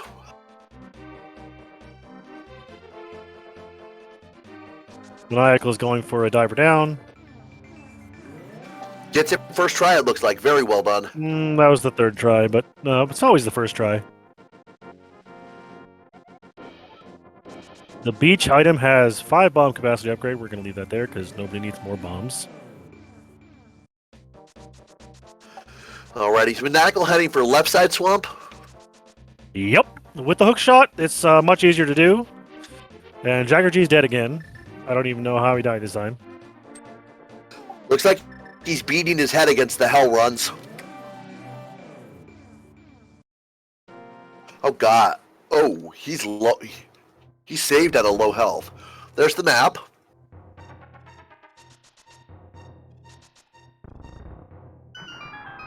Vibrant Colors coming up on finally our first sword at hour 23. Somebody said there was a sword in Swamp Palace, and I want to know who it was because that was a good call. Because if I'm not mistaken, this is Pendant Swamp. Yes, it is. So was this mandatory Pendant Swamp for first sword? Not necessarily, but so far that's a it's the only one we've seen.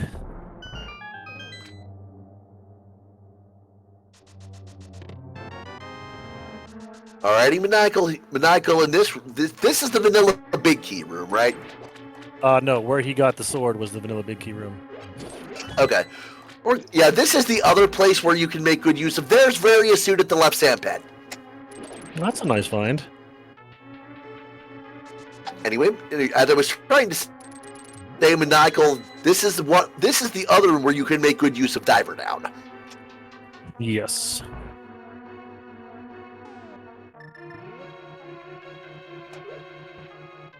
I haven't been counting prizes, but I think Maniacal is there's the big key. He's got the rest of the checks in here are items for sure, because we have a map and a compass.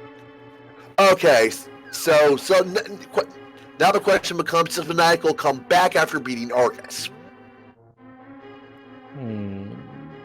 Probably not. What has he skipped? Anything other than the big chest? No, he's gotten everything except for the big chest, which he wasn't able to do until just now because the big key was in the back. Right. Fighter Sword Argus, though, that sucks. It's not as bad as Hammer Argus, that's for sure. Well, your Hammer Argus is just a lot of menuing. Is it tricky to execute? It's a little bit challenging. There's a reason why I won't play Swordless in Link to the Past. Okay, I did not see what Hitaka found at Plasma Beam. There was 5 missiles. Yuck.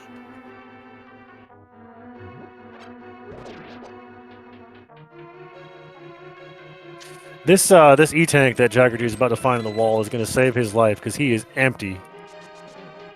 I mean, he's got enough for a Crystal Flash, but still. That free refill there is very nice.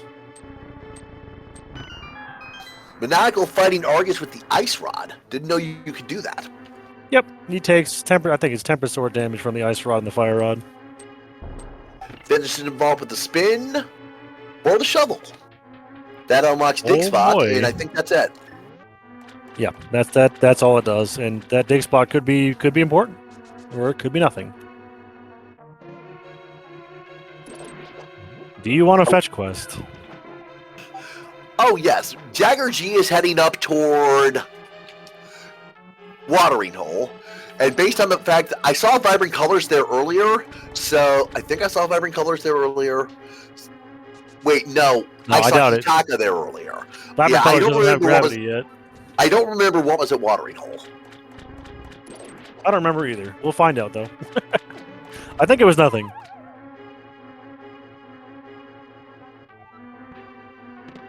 Alrighty, greetings to the rating party of 89 from SpeedGaming number 5. We are about 90 minutes into this qualifier race for the Super Metroid Zelda 3 Combo Randomizer Hard Logic Co-op Tournament. And just in the last 5 minutes, we finally found our first sword in Pendant Swamp Palace. Watering Hole was 5 arrow capacity upgrade and $20, so absolutely worthless. Alrighty, Hitaka is now into the Mire area. If he doesn't find a sword here, he literally can't go into Mire. And he doesn't. Nah, and he's leaving. And Maniacal's going to check the dig spot. Could this be a second sword? No, it's not. Alrighty, what's Hitaka doing here? He's gonna go check the Super Bunny Cave and Hookshot Cave. I believe we also have the equipment to check what Turtle Rock is. Yes, but having all 3 medallions, it does not matter. It could matter for Hitaka because he doesn't have Quake, it looks like. He never went to Hype Cave? Interesting. Or not Hype Cave, Mini Moldworm? If he did, I mean, it is certainly possible. It's possible that we just didn't see it. Yeah, so much goes on in these. It gets hard to keep track of everything. He doesn't have it, even when we've got 2 trackers. Speaking of, shout out to 2D Tones and Revolving Ocelot for putting the work in to keep us updated. Yeah, they're clicking the buttons behind the scenes, doing the real challenging work while we just sit here and talk.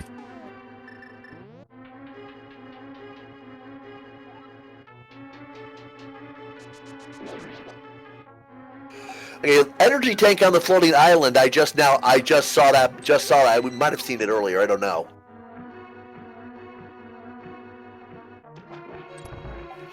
Alrighty. 1, 2, 3. Teleport. What does Turtle Rock need to open? Bombos. Math Mall. Various suit was in the left sand pit. Right there. Yeah, Jagger G literally just got it. And here comes Hookshot Cave and Super Bunny Cave from Hitaka.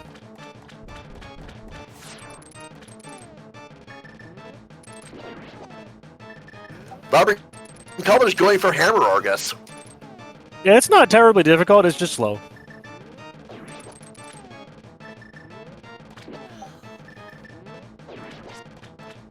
And there's our Looks most like we important found a single arrow. arrow. Yep, we found it in Hookshot Cave. That is the arrow that kills Ganon.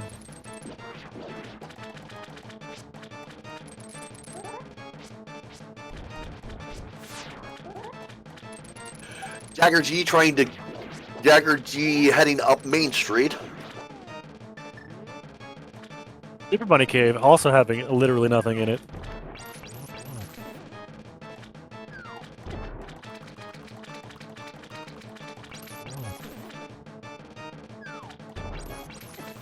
Alrighty, Maniacal is getting his croc in. He needs that magical stack of pancakes.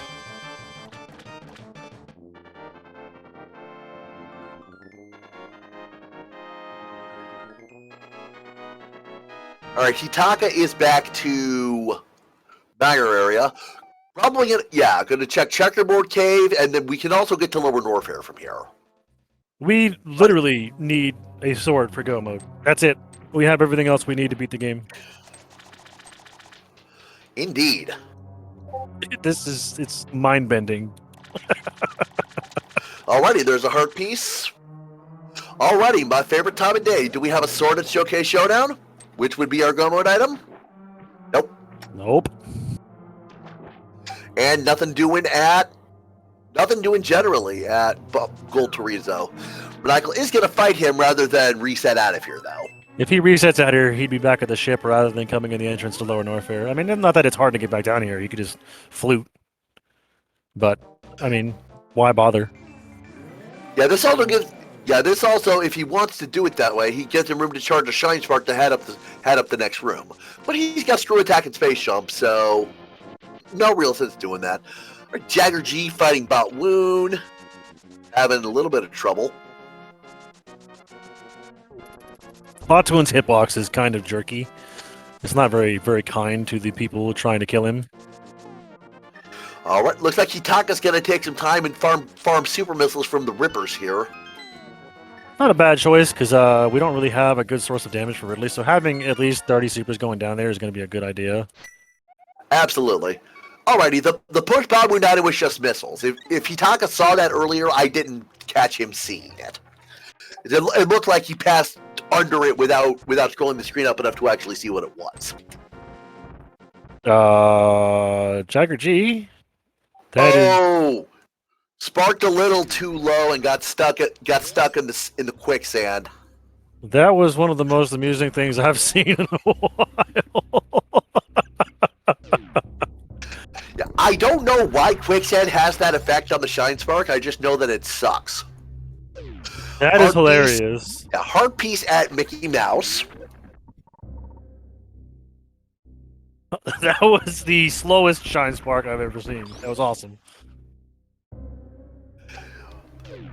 Red Lava, like Vibrant Colors can see here, can do the same thing to Shine Sparks. Well, horizontal Shine Sparks, I should say. Vertical works just fine. Alright, and Hitaka is making his way down through the Three Stooges? Musketeers? Whatever these guys are. Three Musketeers is on the way out. I don't know if there's an official name for these guys, but I'm going to defer to you and say these guys are the Three Stooges now. I mean, it's fair. It seems like a good name for them. And welcome in from SpeedGaming 3, the Raiders of 32 people. We are an hour and 30 minutes into the SMZ3 qualifier race for the hard co-op tournament. And we recently just found a sword, and that's where we need a second sword for Go mode. There it is! There it is! Hitaka found a second sword in the Power Bombs of Shame. That is going to be no mode for us, and probably Go mode for Hitaka and Maniacal, because now they know where two swords are. Alrighty, so yeah. Alrighty. I'm not ready to say that this is one team or the other's race to lose just yet, but Hitaka and Maniacal definitely have the advantage right now. Absolutely.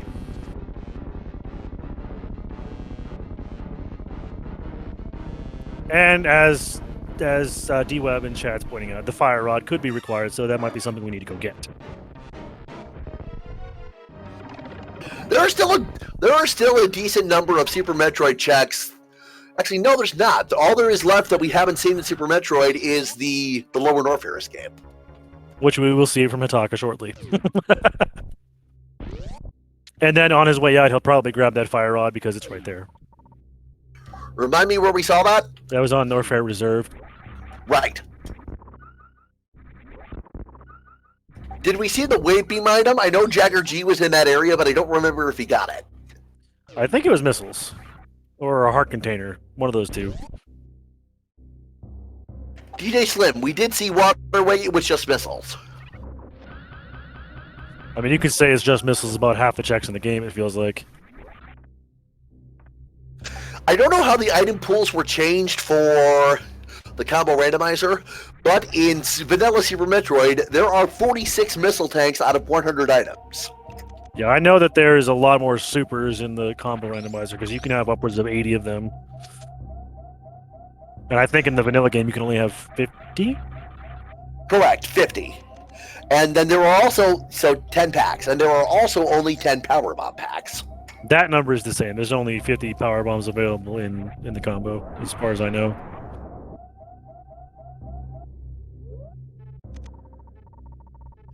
Looks like Jagger G trying to get a spark suit, which involves initiating a shine spark at the same time as a damage boost recoil.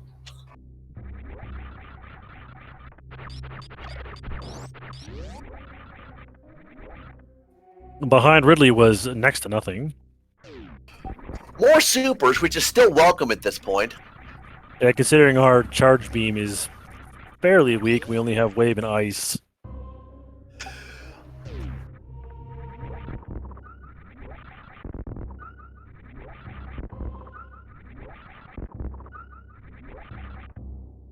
Give me just a second, I'll look that up.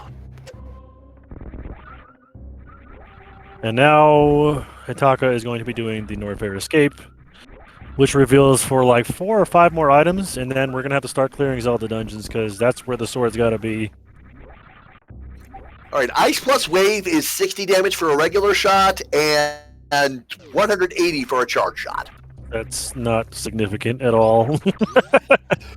Yeah, versus Mother Brain with 18,000 health, that would be 100 shots. And that's not a good time. Firefleet E-Tank is just a heart piece.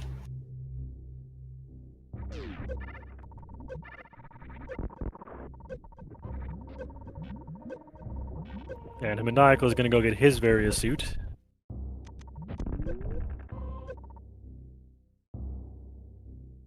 Bet you wish you had Spring Ball for this.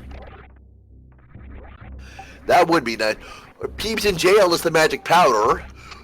Kitaka's not going to get that. We are very close to go mode, so not very unlikely that we find anything necessary on the magic bat. Oh, there's more ball bombs. A little late for that. He is gonna grab that. He's gonna grab that powder.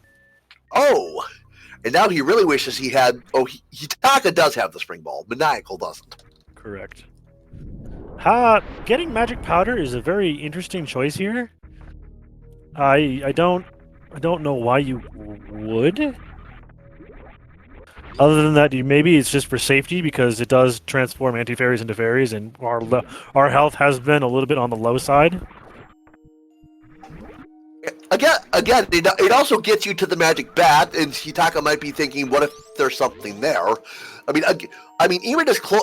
Okay, considering what they're missing, they're both missing Fire Rod.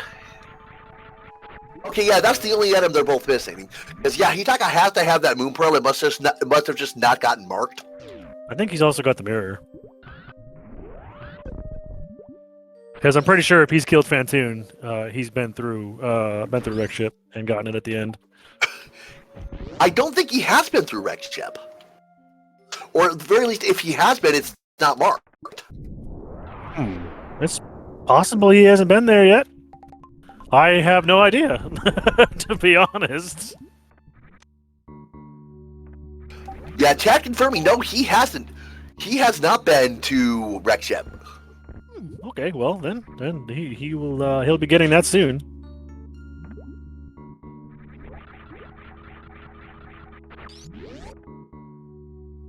Maniacal didn't have the correct medallion to get into Misery Mire, so he just hard reset his game.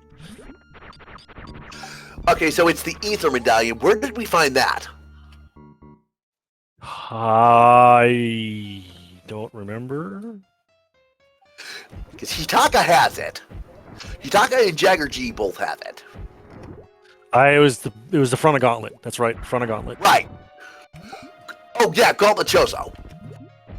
Good call, 2D Tones. That's why you're here, making the big bucks. In case we forget.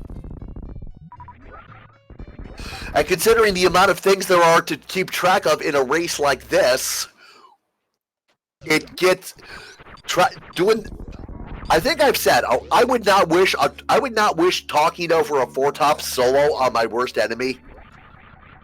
It's definitely not an easy thing to do. I have done it before once, and it sucked.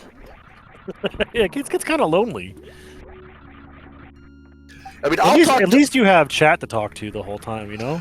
Yeah, but I'll talk solo over a two-person restream any day of the week. That's always nice when you don't have to worry about stumbling over someone. That's fair. And I'm sure we both feel equally as bad when we step on each other. Oh yeah, I've had to do a lot of work on that as I've done this. Oh god, I started doing this over 3 years ago. Yeah, it's been I think it's been over 2 years for me, which is kind of insane. Yeah, I got involved right around the time the Game Racing Channel Collective did their tournament, and then once SpeedGaming started doing its tournaments and the weeklies, I moved over here. So I don't know if Hitaka and Maniacal are looking for anything in particular at this point. They have all the stuff they need to finish the game. I'm assuming they're going to treat it as in being in go mode and just maybe check occasional items along the way to look for another sword.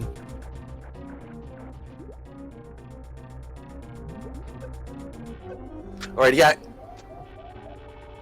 Okay, did Hitaka it looks like Hitaka didn't take the time to check the cathedral item. I don't think anybody's checked it yet, to be honest. I have not seen it. Hitaka just exited back to Business Center going that way. Yeah, I think he might be done doing checks. He's just gonna go. Pavi 415, Mega Man and Metroid, it's just a custom sprite. It's still Samus playing. It's one of the many customizable sprites used in the combo randomizer. There's Dark Samus, there's Mega Man, there's Link, there's Luigi, there's Contra, there's some other ones. Alrighty, Hitaka is into Ice Palace as Maniacal is doing Misery Mire. Misery Mire is 2 prizes. I don't remember how many Ice Palace is. Ice Palace is 3. And I could have sworn... No, okay, I'm mistaken. Yeah, the mouse cursor one is amusing. The inverted Samus is also kind of funny.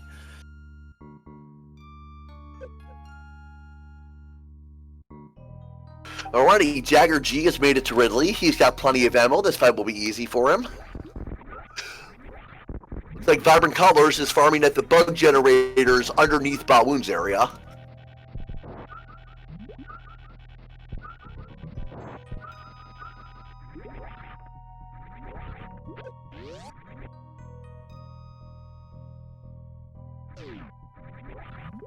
The hunt for the big key in Misery Mire is on.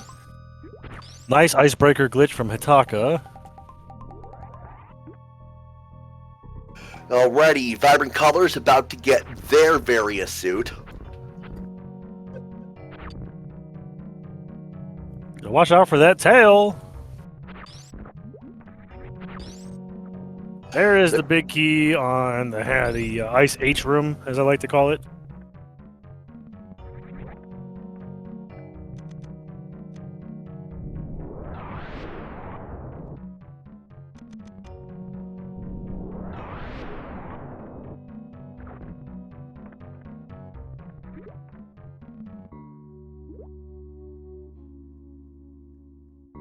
Okay, we've got the big key. There are 2 freezers in this room to kill to spawn a chest. This the compass. So that's map, compass, and big key, which means the rest of the items are going to be keys and items. Hitaka bomb jumping across this gap. Gets it. Yeah, he wants to check Ice T. He's looking for another sword. Yeah, he needs it. He needs another sword. Yeah, there's nothing else they could be looking for. Yeah, avoid. Yeah, want to avoid that pendant swamp at all costs. Yeah, especially considering the sword is not in a nice place in that pendant swamp, and they know there has to be a sword somewhere else. So.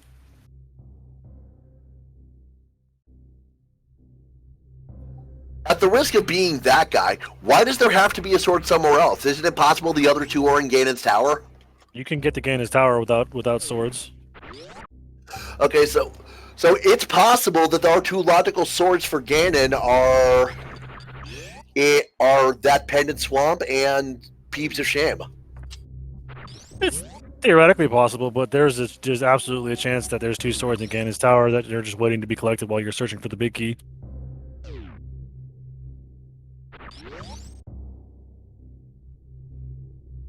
It just makes the rest of the game miserable because you only have 1 sword.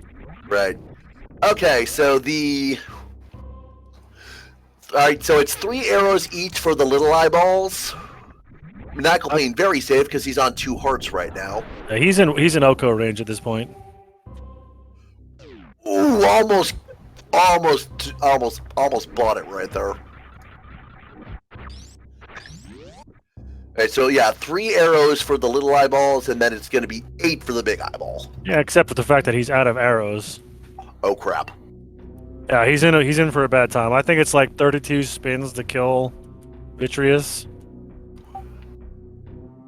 It's some astronomical number. Oh, he's using that cape to good use. Meantime, Hitaka has finished off Cold Stare, and we did not find another sword in Ice Palace. It's looking more and more likely that the swords are either buried in pendant dungeons or in Ganon's tower. Oh, he's going for hammer.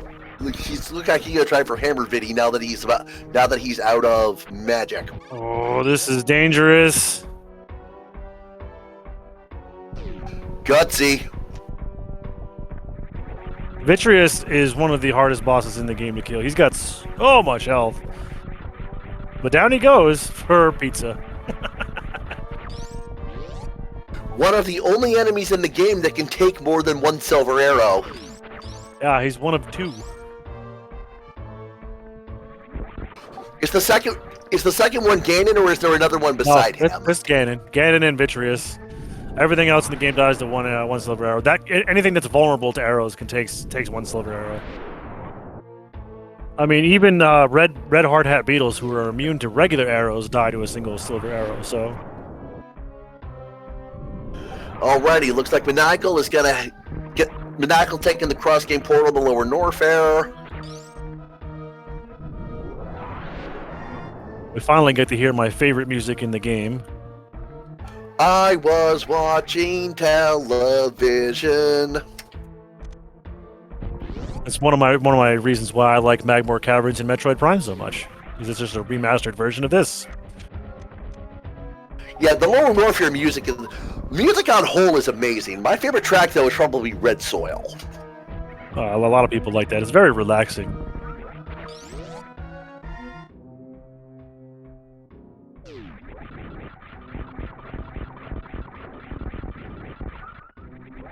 And Jagger G is going backwards through Lower Norfair.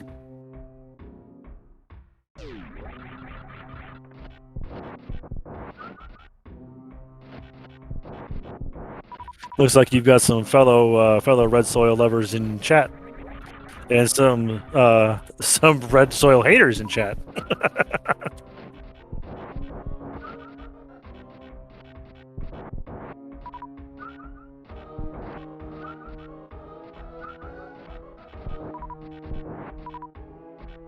Jagger G getting the green gate glitch on the first try to get back to the Metroid portal.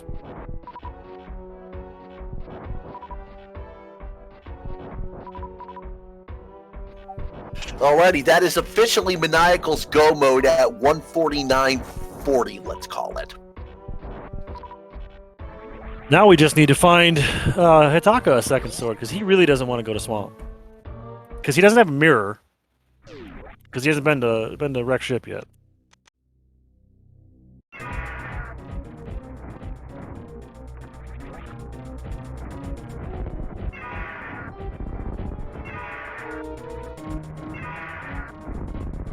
Vibrant Colors getting their Ridley fight done.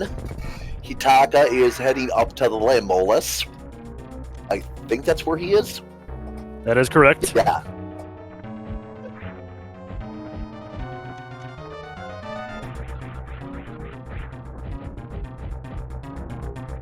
Alright, and that's going to leave Hitaka's last crystal as Misery Mire. Whereas he's going to have Misery Mire and Phantoon before the end game. Maniacal's also fighting Ridley. He's going to have Eastern Hera. Has he really gotten that few crystals done? He's done all of Super Metroid, though, so that's to be expected. One person has cleared one game, the other person has cleared the other. Right, and yeah, depending on what else we find, he's going to be able to go mode all of those. Yeah, Eastern, Hera, Pod. I suspect Hera's going to be his last crystal done, because then he can just, he can go up to Ganon's Tower, mirror, clear Hera, go back to the mirror portal, and be on the way out. Oh yeah, do you remind me this? Maniacal got to Helmasaur and died. And he died, yeah.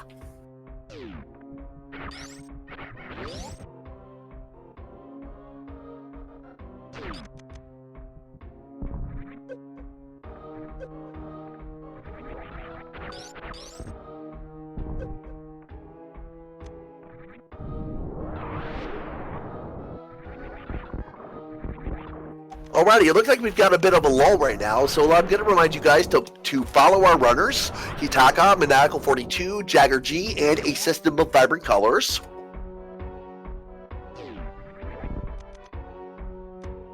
And if you're feeling especially generous, all of us on the announcing team would love it too. I'm Big Backed, as you certainly must know by now.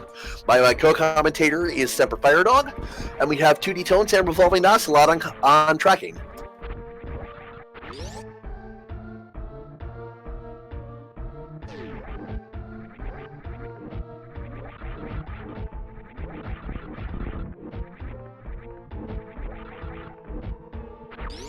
And just in case anyone is curious, as we approach the 2-hour mark, no one else has finished. As per usual protocol, we will wait until we have our first team finish to start a team finish on stream to announce anyone finishing off stream. We have also had no forfeits so far. Jason Wall 119. This is a qualifier race for the upcoming Super Metroid Zelda 3 Hard Logic Randomizer Tournament co-op. On the stream, we have Hitaka and Maniacal as one team, and Vibrant Colors and Jagger G as the other team. All told, we have 20 teams, 40 racers total in this race.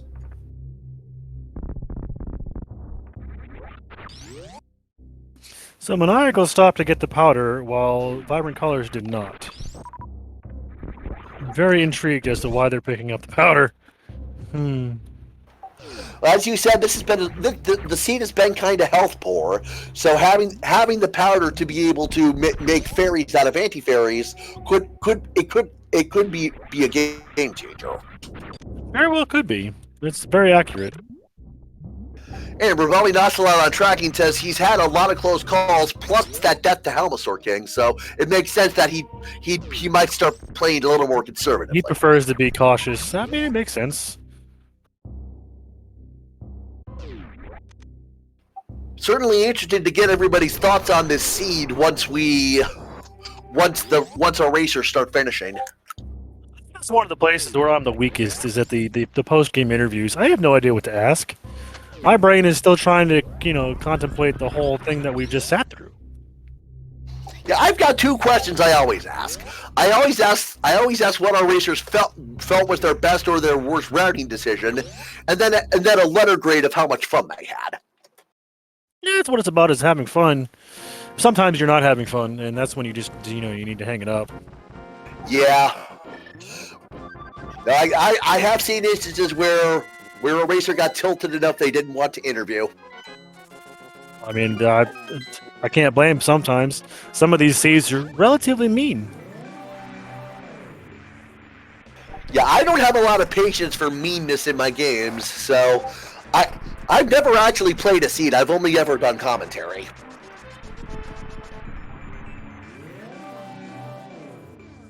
I think about playing, just getting one going myself.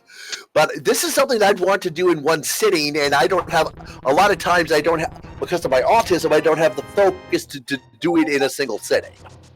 That's a fair point. And we just found our mushroom at the checkerboard cave. Alrighty, there's a flute spot right by the witch's hut, if I recall correctly. So that's going to be an easy turn-in for Vibrant Colors.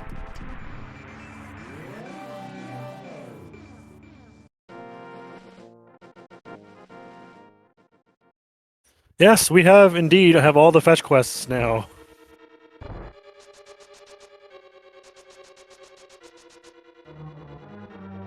Looks like Jagger G has 7 arrows left. That's gonna. If he can hit Vitreous with all of them, that'll be. Ooh, that was close. Ooh, he's in 1-hit KO range. Oh, yikes. Oh my goodness! The clenches. Oh. That was terrifying. That was terrifying.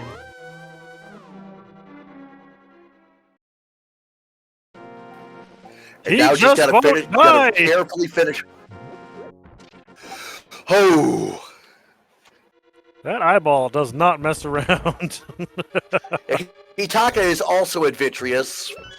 Looks like he's got... Oh, did he take a hit there, or was he between the beams? Can that happen? Can you be between the beams? Yes. If you're not hit by the animation, you don't get hit by the beam at all. It's actually kind of amazing. Hitaka's got 10 arrows left, so... He's got just enough to kill the big ball. He's got exactly enough. Let's see how this goes. Ooh, that was a close one. That was the least scary eyeball fight we've had today. In the meantime, we've got a Prime Gaming sub from Jason Wall 119. Thank you much for that. We appreciate it. SpeedGaming stays on the air thanks to support from viewers like you. Thank you. God, what am I, a PBS announcer? I mean, it could be worse. Absolutely, it could. We could be getting paid and being forced to say things we don't actually believe. That was why I hated working as a telemarketer. Yeah, I don't think I'd be able to do that. I can't openly lie to people. It just feels weird. Yeah, that was always my problem too. Oh, hey, by the way, we've got 7 crystals on Hitaka's side, and he's headed up the mountain, so chances are he's going to go play a game. And in that game, there are 22 item locations in Ganon's Tower where the big key is hiding. And before I'm even done saying it, Revolving Ocelot has already stolen my number. But if you put a guess between 1 and 22 in chat, we will make sure you get a special prize if you get it right. As you guys can see in chat, my guess, as always, is 4 always wins. And yeah, at this point, we could play a secondary game and say, where's the sword? Because Hitaka's only got 1. He needs a second sword to finish. Yeah, he's banking on finding one in Ganon's Tower. The turtle's paws are tree poles? The right one is. Just the right one? Just the right one, I believe. That's weird. That was a nice hammer hit on that Lionel to get him out of the way. The guesses will continue until Hitaka steps foot inside of Ganon's Tower.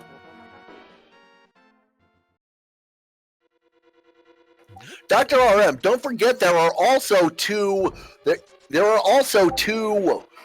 swords unaccounted for in the seed, and D-Web also pointing out that Hitaka still has not been direct ship, so he doesn't have the mirror, so he cannot do swamp. And the problem with the mirror is it's on the opposite, it's the absolute last check in wreck ship, so you have to go through the whole thing. Alrighty, as we cross the 2-hour mark, Hitaka's going full right. It's not a bad decision. He's not going to be able to do any mirror strats because, he doesn't have a mirror.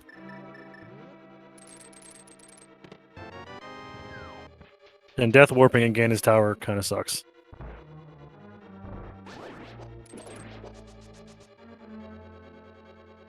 What are these enemies called? The mummies? Those are Gibdos. Gibdos. That's what I thought, but I wasn't sure. They're not very nice.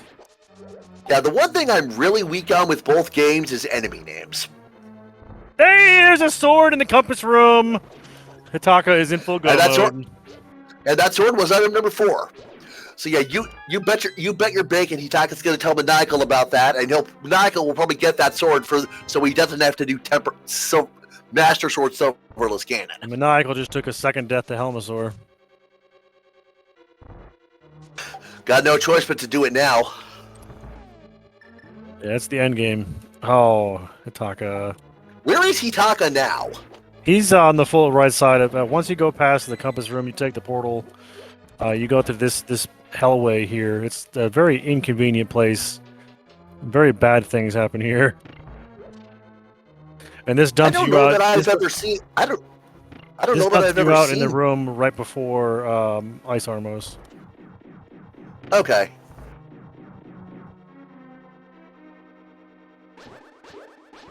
I think the only time I ever would have seen that would be when the one time I played Link to the Past Vanilla. Yeah, this is the actual full right routing of Ganon's Tower. Okay, so this is full right. Yeah, that's all the way. You can't go any more right than that. Holy cow, there's the silver arrows in Ganon's Tower. That just made the end game even easier. Okay, so now we wonder, does Maniacal go for those? He might have to. Okay, so most likely for Maniacal, we're going to have either Tempered Silverless or Master Sword Silvers. Correct. And if the big key is down here underneath, behind Ice Armos, then he's going to take the right route. But it's not. So Hitaka it's going to be on the left side. I don't think Maniacal's going to go get that sword. And he's most likely not going to get the silvers. Anyone in chat know what the time difference is between Master Sword Silvers and Master Sword Silverless? Hitaka checked the big key chest, or the big chest. You're not having the big key. That's hilarious.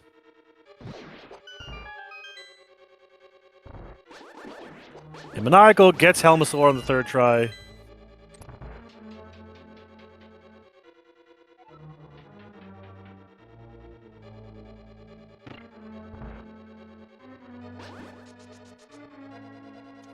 Spazer in the Stalfos room. We still have no idea where Plasma Beam is. So that being the case, the Spacer will be welcome for, like I said, Ice Wave Spacer charge shots are 300 damage, which is equivalent to a super missile. So that's not bad. And there's the big key in Firebar room. I have no idea what number that was. I completely lost count.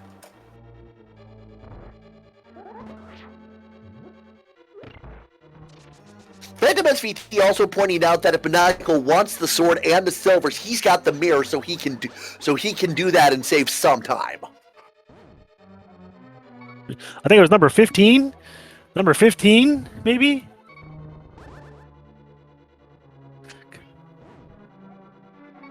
Digital D17 says 16 2D tone.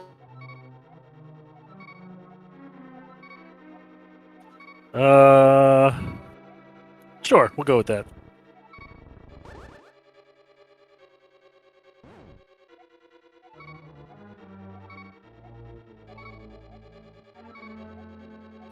Full ride is 10. Ah, yeah, that's fair.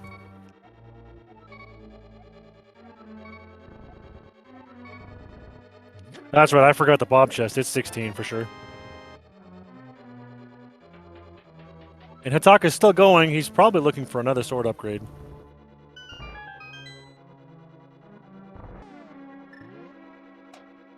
Because he's going to do Master Sword Silver Ganon, and that's it's not terrible, but it's not comfortable either.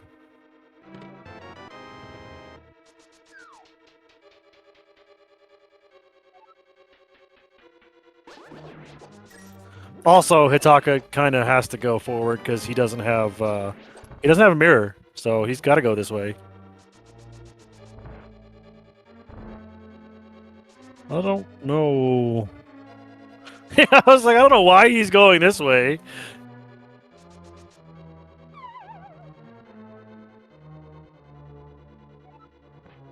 Could have just hookshot it across, man. What are you doing? What is going on here? Apparently, he's just having some trouble. Oh, that's just a small key. Come on, game.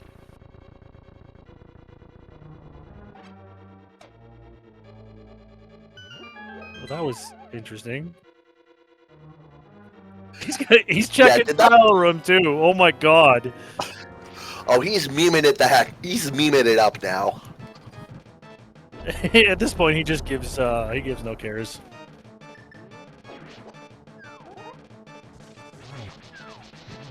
He's just having fun at this point. He knows that the race isn't over till his partner finishes, and he's super far ahead. So. Yeah, that's a good point. I forgot about that. I wanted to mention it, but yeah, a team is not done until both members have finished.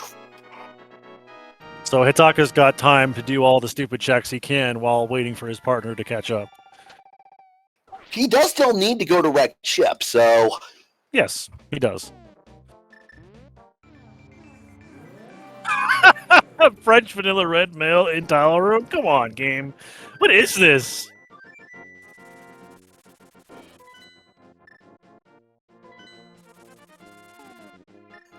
Digital D17, Phantom SVT, yes. Second member of the team to finish. Yeah, and to be fair, going to wreck ship, killing Fantoon, and then going to Mother Brain is a matter of minutes. I believe, Most commonly, our racers will finish Link to the Past, save and quit when they're put to the top of the pyramid, and then hard reset to respawn at the ship in Super Metroid. Once you do that, it's about 10, maybe 12 minutes to clear Torian and escape.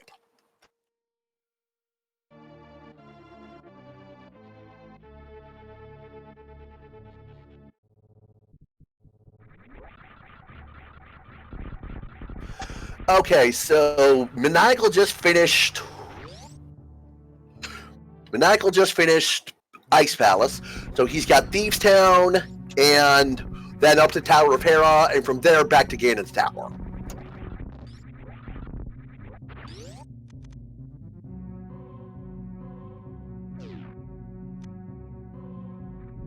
Yeah, doing Hera last makes perfect sense here at this point.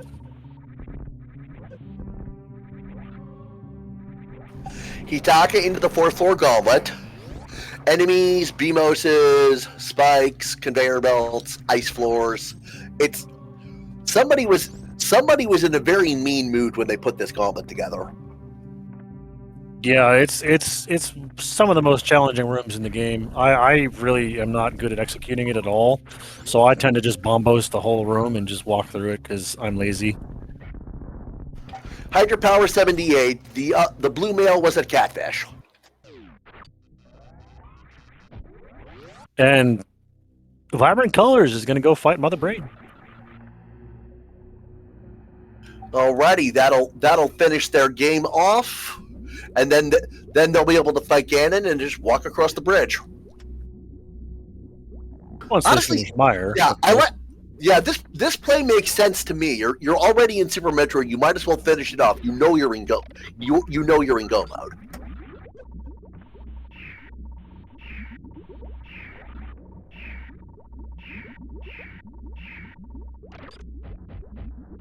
Active Milker, yes, first team to finish. Both team members have to dot done for completion. I wonder where that 4th sword is hiding. Probably in Turtle Rock.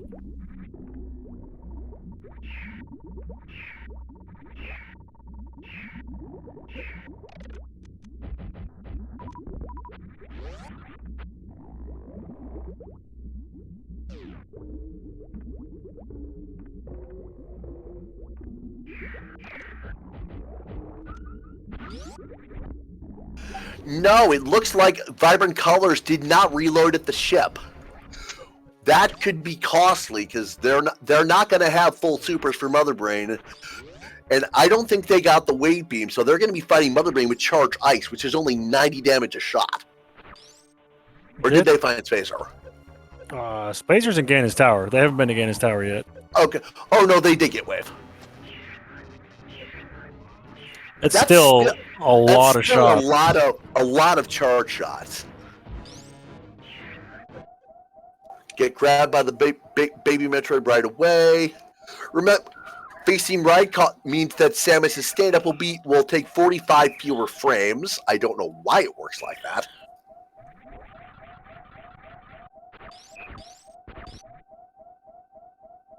And that number is so inconsequential in the grand scheme of things. It's funny to see people do it. Hitaka's at Moldorm 2, as Maniacal is at Blind. So, does Maniacal check the Moldorm 2 chest? Absolutely. $300. And there's nothing. That's not the time you need $300 for. Not at all. That's not helpful one bit. So what else have we not seen? We haven't seen most of Skullwoods. No, we were there for a little bit. I don't think we've seen any of Skullwoods. I don't remember anybody setting foot in there. I don't remember offhand, but yeah, we haven't seen any of Turtle Rock. I'm trying to think about where those last couple, the last sword could be. And Tootie Tone's saying that they think Vibrant got two junk prizes out of the front of Skullwoods. Okay, it was just completely empty. Yeah, okay, that's fair.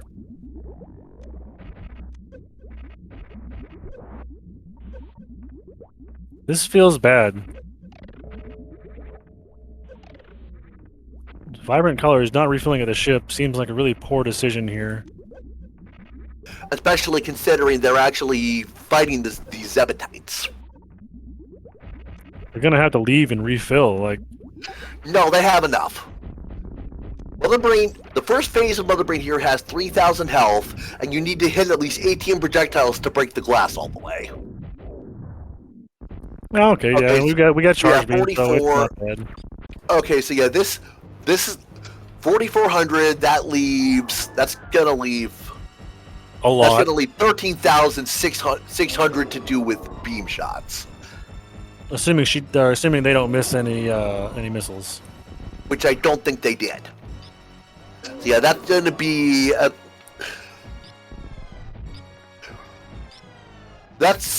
about 76 shots. We're gonna be here for a while. Get comfortable, folks. And yeah, we can't take any hits either. If Vibrant Colors takes 2 hits, I think they're gonna die. So I don't know how many reserves they have. Yeah, that's what it depends on. Their reaction times for those potatoes are Jagger G takes the fall to Moldworm 2. Well, luckily, it's only Moldworm 1.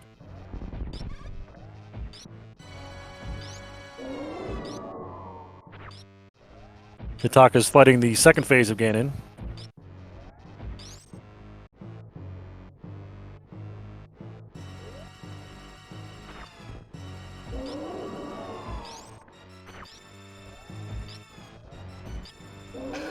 Vibrant Colors playing very careful, destroying the chicken nuggets there with bombs so they can't explode.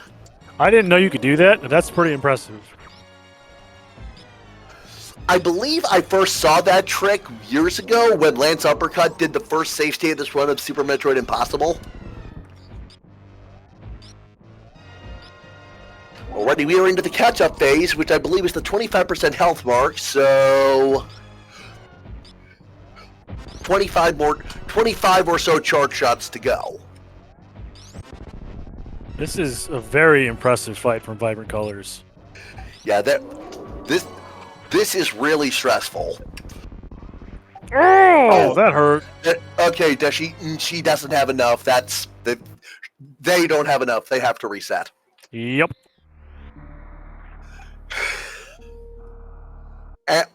They didn't save in Torian. They're all the way back at the ship. Maybe this time they'll refresh their missiles.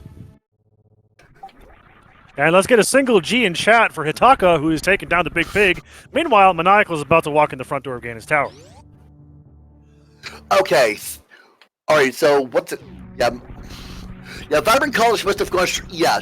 They went straight through the back of the gauntlet to the post-Terminator tutorial. So that. Yeah, and they still didn't refill their supers. Yeah, it looks like they're doing the same thing again. I don't understand. I don't get why you wouldn't take the refill. The refill would take 20 seconds maybe? If that.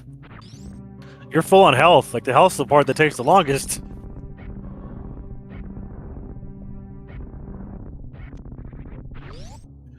Ready, Jagger G into Hookshot Cave as Maniacal is going. Looks like Maniacal is going full right for that sword. Not a bad call. I mean, he can mirror from the compass room, so. Yes, someone in chat pointed that out too. So he's just gonna grab that sword and get out.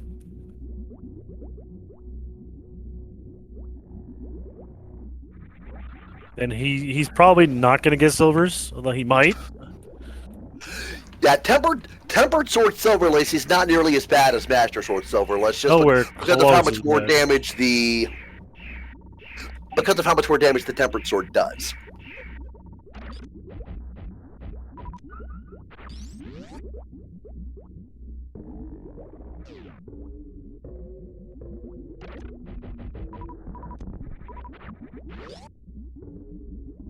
I mean, maybe their Vibrant Colors was banking on getting more supers from the Metroid rooms, but, like, why?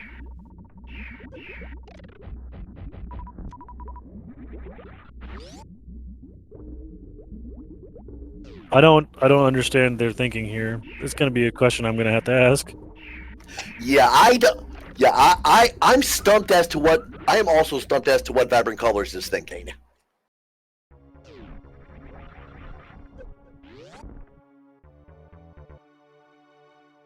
Alrighty, looks like Maniacal did not go far enough to get those silvers. So we will have a tempered sword. We will have a tempered sword silverless cannon from him. Yeah, and Hitaka is going to take down Fantoon with missiles and supers, because why not?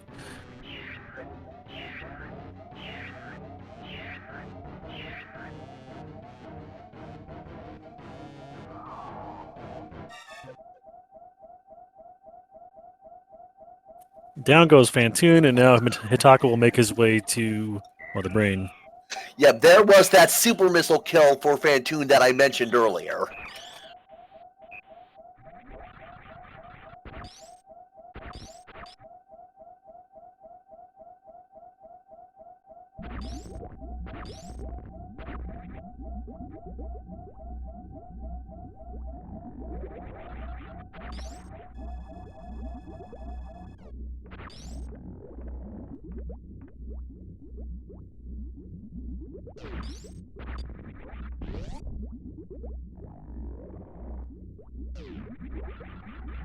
Maniacal's going to hit up the refresh room here and get some much-needed health.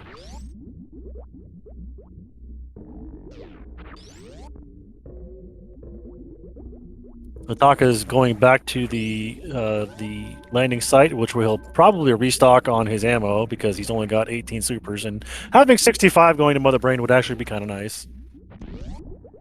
Yes, that would be amazing.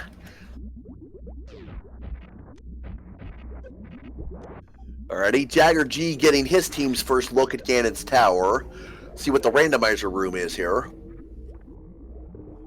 Possibly we'll find that last sword. It's not here. Hitaka cleared all of Ganon's tower. There's not a sword. There's only one sword in Ganon's tower. Okay, I didn't see Hitaka do the randomizer room and such.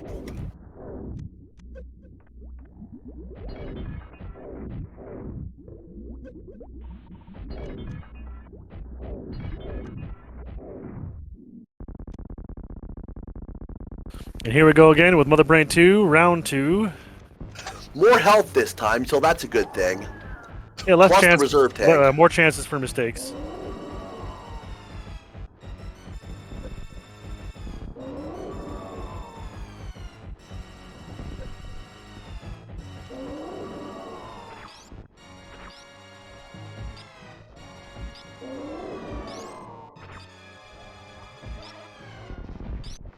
All right, we're shooting onion rings already.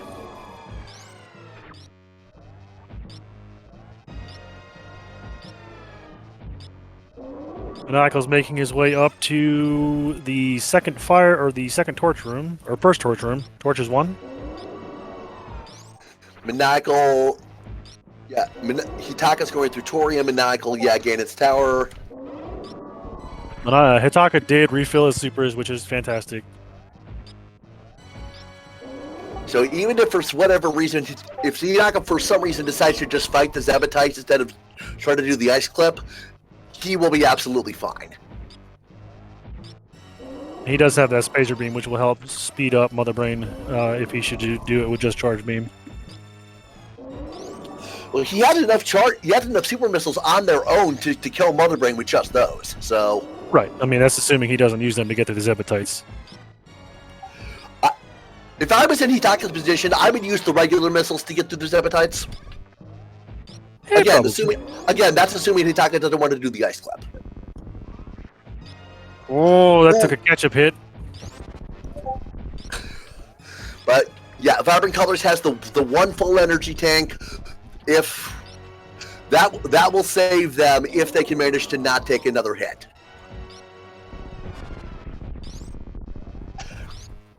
Yeah. Now, another interesting note about the chicken nuggets, the center explosion where the nugget was actually deals, with both suits, it deals 0 damage. So worst case scenario, you can aim for that. I did not know that. That's interesting. They made it. Oh, very well done, Colors. Very well done.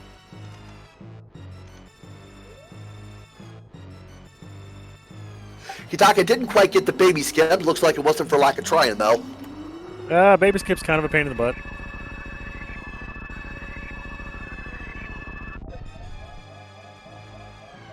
Ain't nothing like stopping at 2 health before you die. Woo!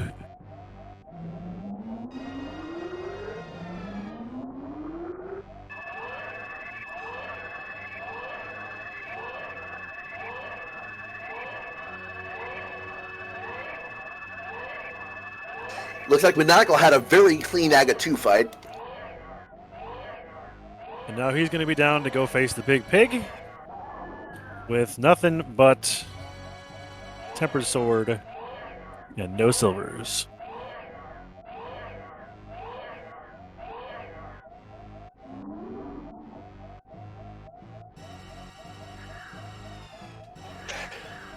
Now, phases 1 and 2 will only require slashes because of that tempered sword, and 3. Then phase 3 is always 4 hits, no matter what your method is.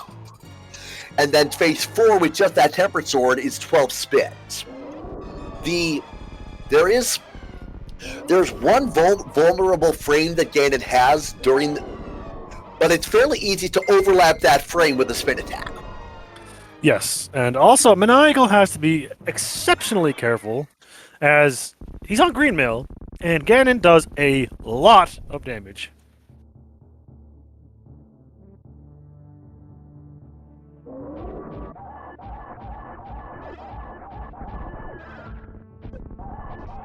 Right, Hitaka is not going for stand-up.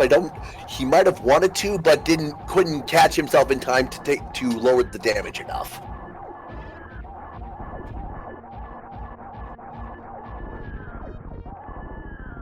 And down goes Mother Brain for Vibrant Colors. Get your G's in chat.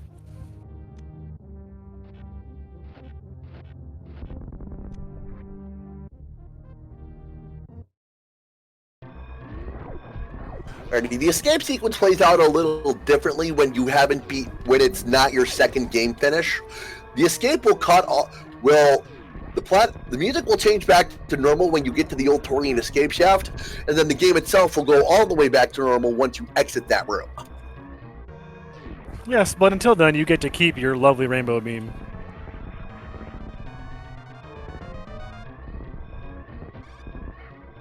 Looks like Maniacal got the torch glitch, which you accomplish by lighting the first torch after it goes out, before the second torch can also go out, and then that means the second torch will never go out. Which is quite handy when you're trying to do swordless hits. Or, sorry, silverless hits.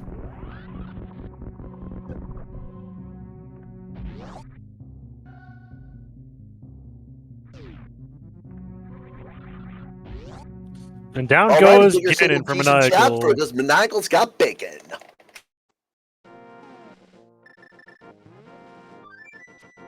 Alrighty, Vibrant Colors is back into Link to the Past.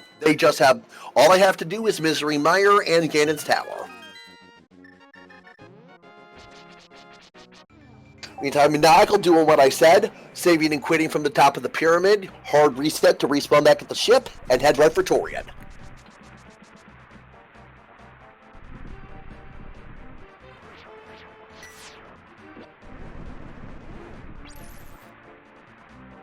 And it looks like from Vibrant Colors, we're going to be getting a burb toss. Oh, what now? A burb toss. Oh, they can't reach it. They just whack it into the water anyway. So I guess it's a meme thing. You freeze the Murderdactyl with the Ether Medallion, and then you just throw it in the water. And Jagger G got messed up in torches too, and fell down to the floor below. That's unfortunate. That's just bad luck. The spark got in the way, ate 2 fire rod shots.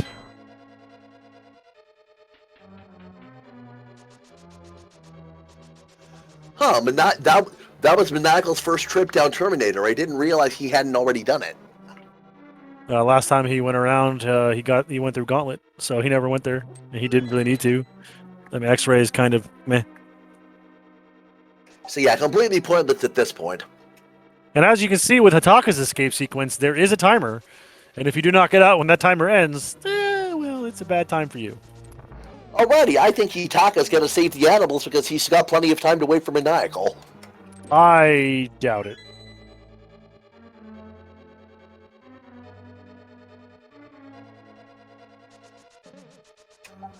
Not the first time I've been wrong.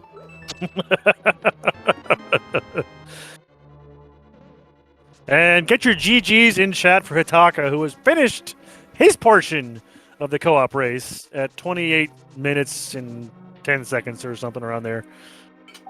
Hitaka's timer is rating 2:28.14. Racetime.gg says, come on, where is it? 2:28.10. Once Maniacal finishes, we'll update you on what the standings are.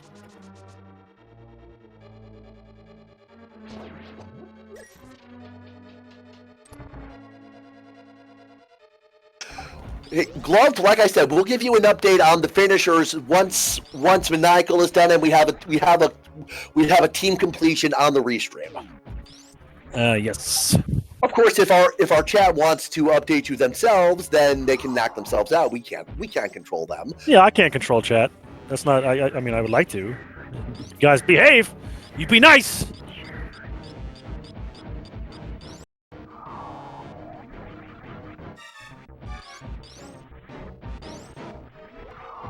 Make me get a mod priv. Make me get mod privileges. I'll start banning people and timing people out. And Maniacal successfully gets the baby skip. Very well done.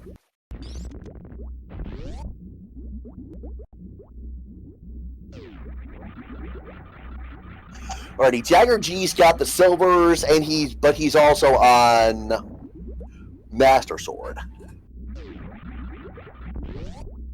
Yeah, most likely the Vibrant Colors will also be giving us a Master Sword silver scanning.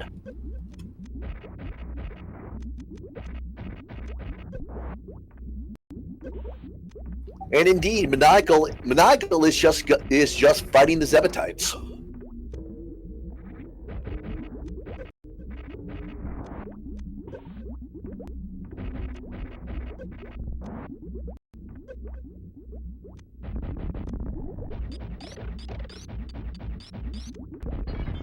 Alright, he freezes the Rinkas and then kills them.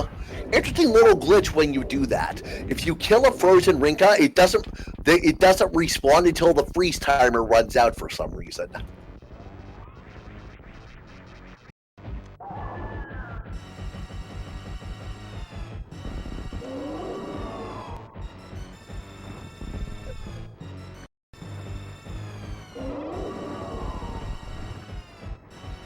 Jagger G into phase 2 as Vibrant Colors has just gotten their 7th crystal. And Jagger G takes a death again. I see what Maniacal's doing here. Bringing Mother Brain down to 25% health, and then he's going to use his last 15 supers to minimize the number of catch-ups he has to dodge. That's a fair point. He's got enough health to take a shot or two.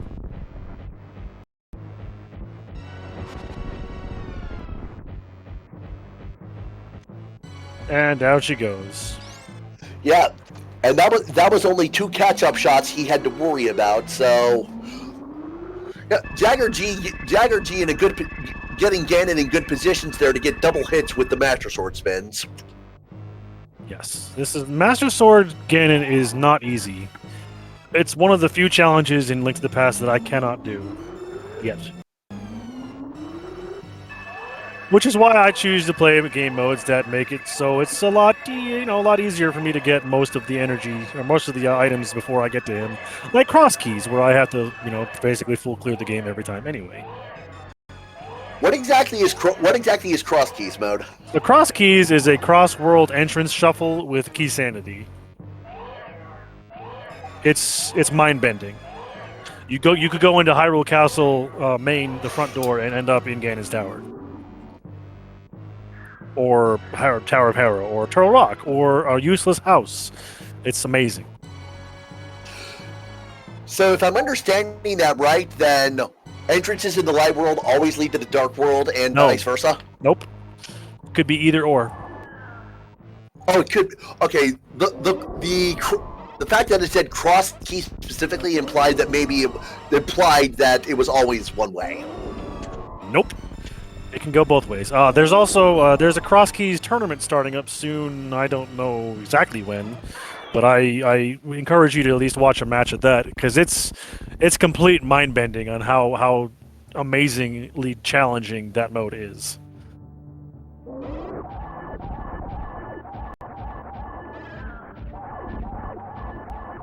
Yeah, I was gonna say, Jagger, you have silvers. Why are you not using them? Ooh, clutch fire rod shot to hit the torch glitch. He'd already gotten the torch glitch before that was done. Oh, he had? I didn't catch it. Anyway, it's a single decent chat for Bacon on Jagger G's side. Don't G yet. He's still gonna cross that bridge, and you know that's a very treacherous bridge. Yeah, now you can put your G's in chat. And Maniacal is on his way out, escaping tournament, Torian, excuse me. Alrighty. As Jagger G is heading for Mother Brain, Vibrant Colors is heading up Ganon's Tower. So what is the faster clear? Is it Ganon's Tower or is it Turian? I'm pretty sure Turian's faster. But looks like Vibrant Colors did get that other sword out of Swamp, so they will have a tempered sword fight for Ganon. I'm guessing that the fourth sword's got to be in Turtle Rock, or somewhere really, up there on the mountain. Not really anywhere else it could be. I mean, we didn't do Smith Chain. We didn't do a lot of checks. So there's. I mean, it could be Magic Bat. Could be, yeah, some in that area. Hammer pegs, maybe the lunchbox. All right, ladies and gentlemen, Maniacal is getting up the escape shaft. Is he going to rescue the animals today? No, he's not going to. Of course not. Who would? Who would?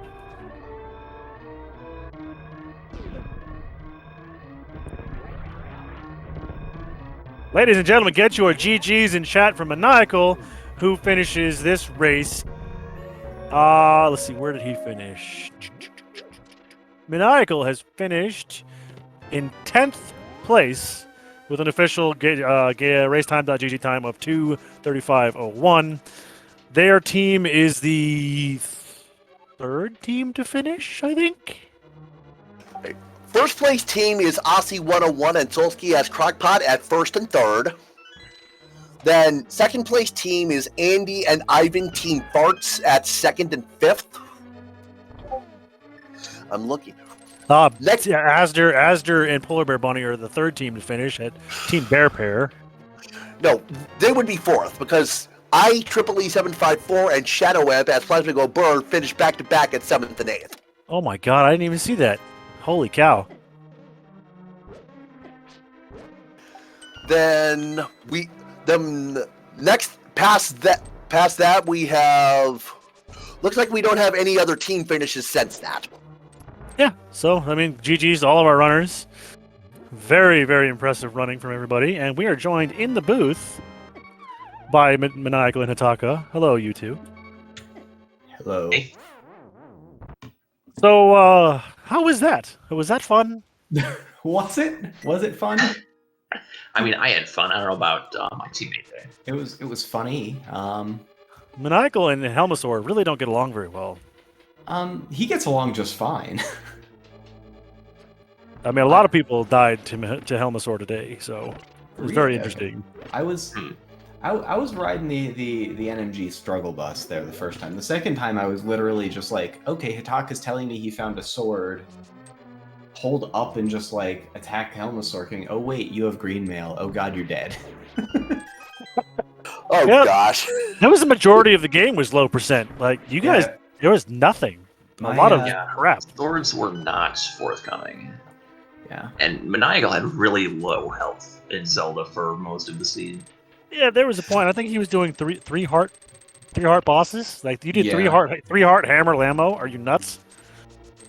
Well, so big shout outs to my Landmo. The one thing where I like pogged a bit about the run. I hit 4 arrows into the first head, and if I could just do that for NMG ever, I would be some sort of top tier runner. But instead, I'm not. But I did like 0 round kill 1 head with arrows, which was insane and never happens.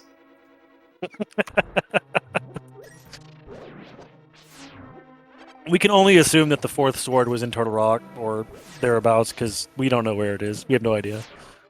Mm-hmm.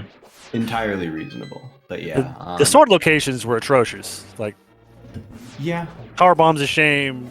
Swamp left side, Ganon's Tower, gross. Absolutely gross. Yeah, behind Torch Room with optional fire. yeah, and Yeah. PB's of shame given where Varia was behind Gravity, where Gravity was. Yeah. Like it was pretty deep.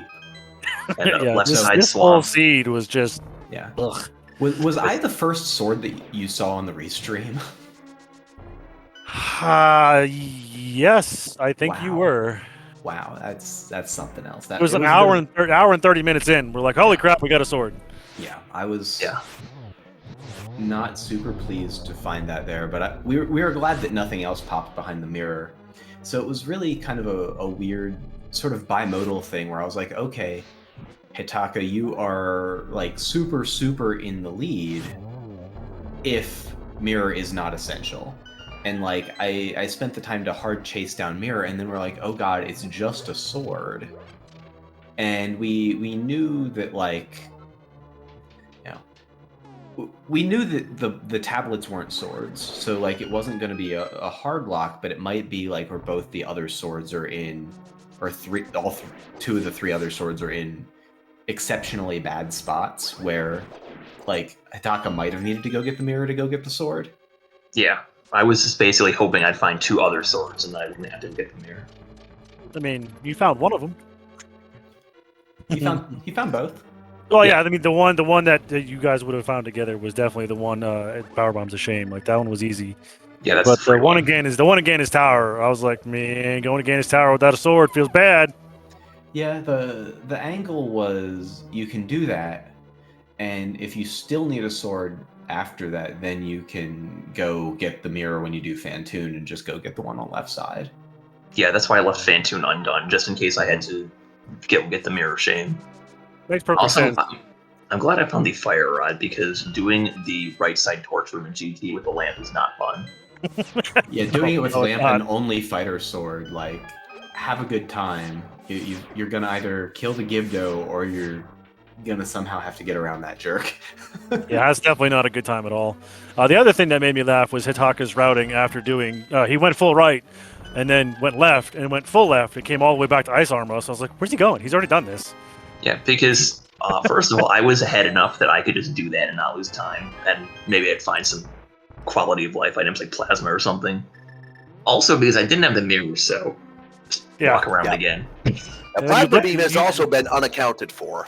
Yeah, we have no idea where Plasma is either.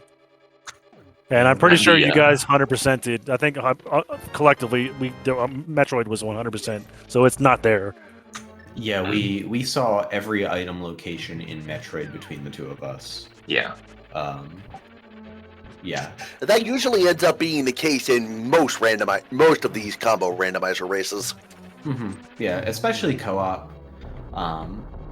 You know, like Hitaka being able to use the grapple beam to go down to do the X-ray check rather than me having to do it on the way down. There were a lot of things that kind of worked out nicely, and then finding the hammer.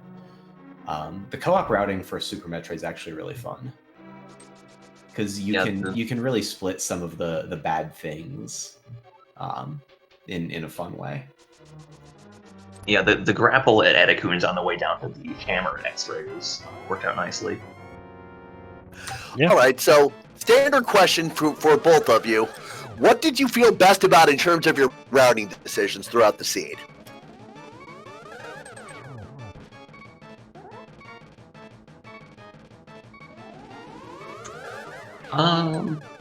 Sure, go ahead, Hitaka.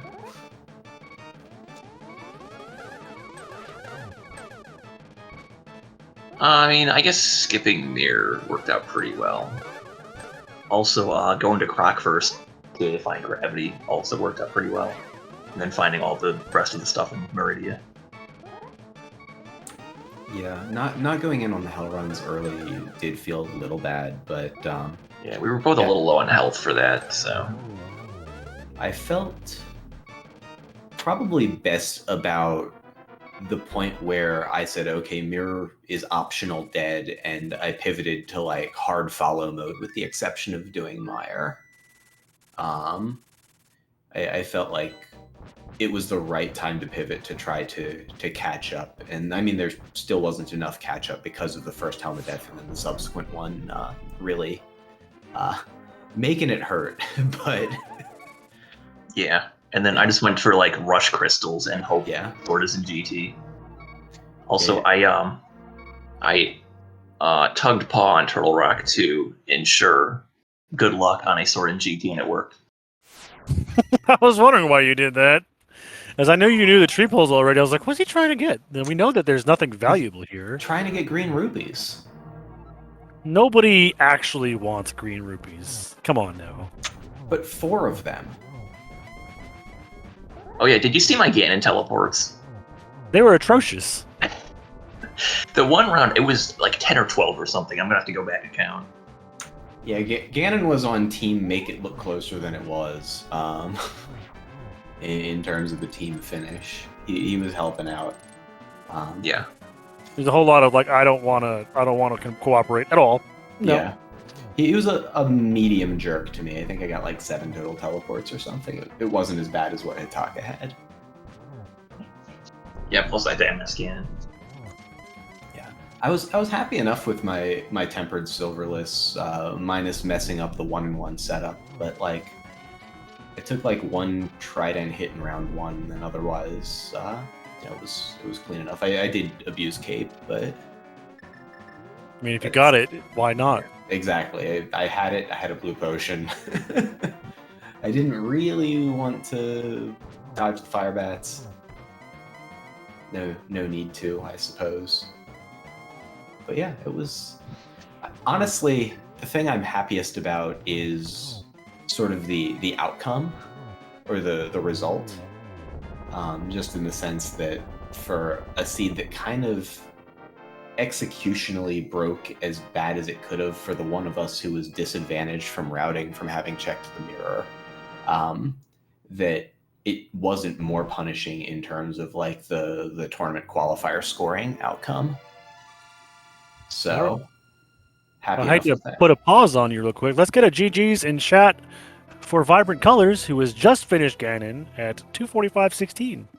Congratulations to them. Now continue, please. Sorry. Oh no, that was pretty much the whole thought. Just the way the scoring works. We didn't do the second qualifier because I was on travel and not able to play remotely. And the first one, it went about as badly as it could have. No, like this one went badly. That one went exceptionally badly. Wouldn't we get like 10th or something overall in that one? Yeah, it was a real hot mess.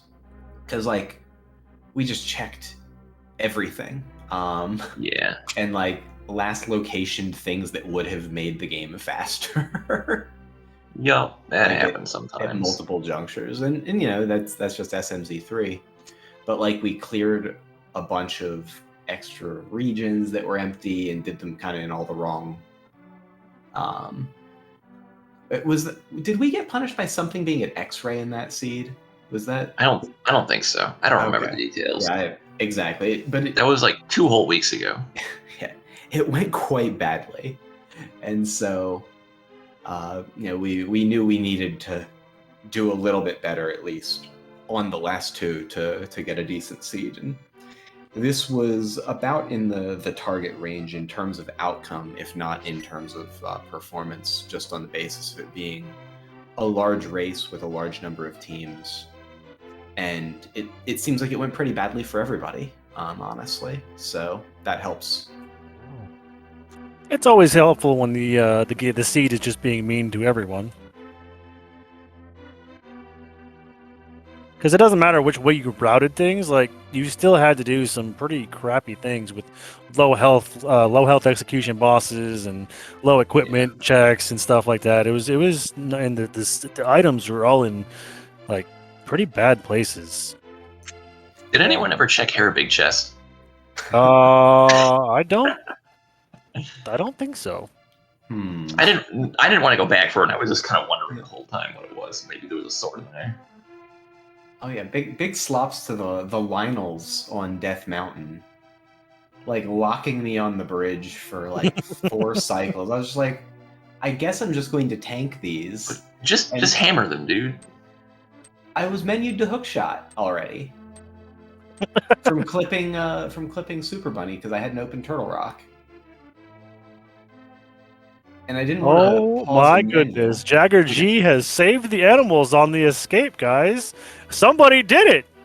The true MVP of the stream, right there. Animals are saved. Fusion is canon. Don't at me. Which also means Dread is canon. And there it goes, ladies and gentlemen. Get your GGs in chat for Jagger G. Jagger G and Vibrant Colors have finished. Let's see here. Vibrant Colors finished in 15th place at 245.16, and Jagger G finished in 18th place at 248.36.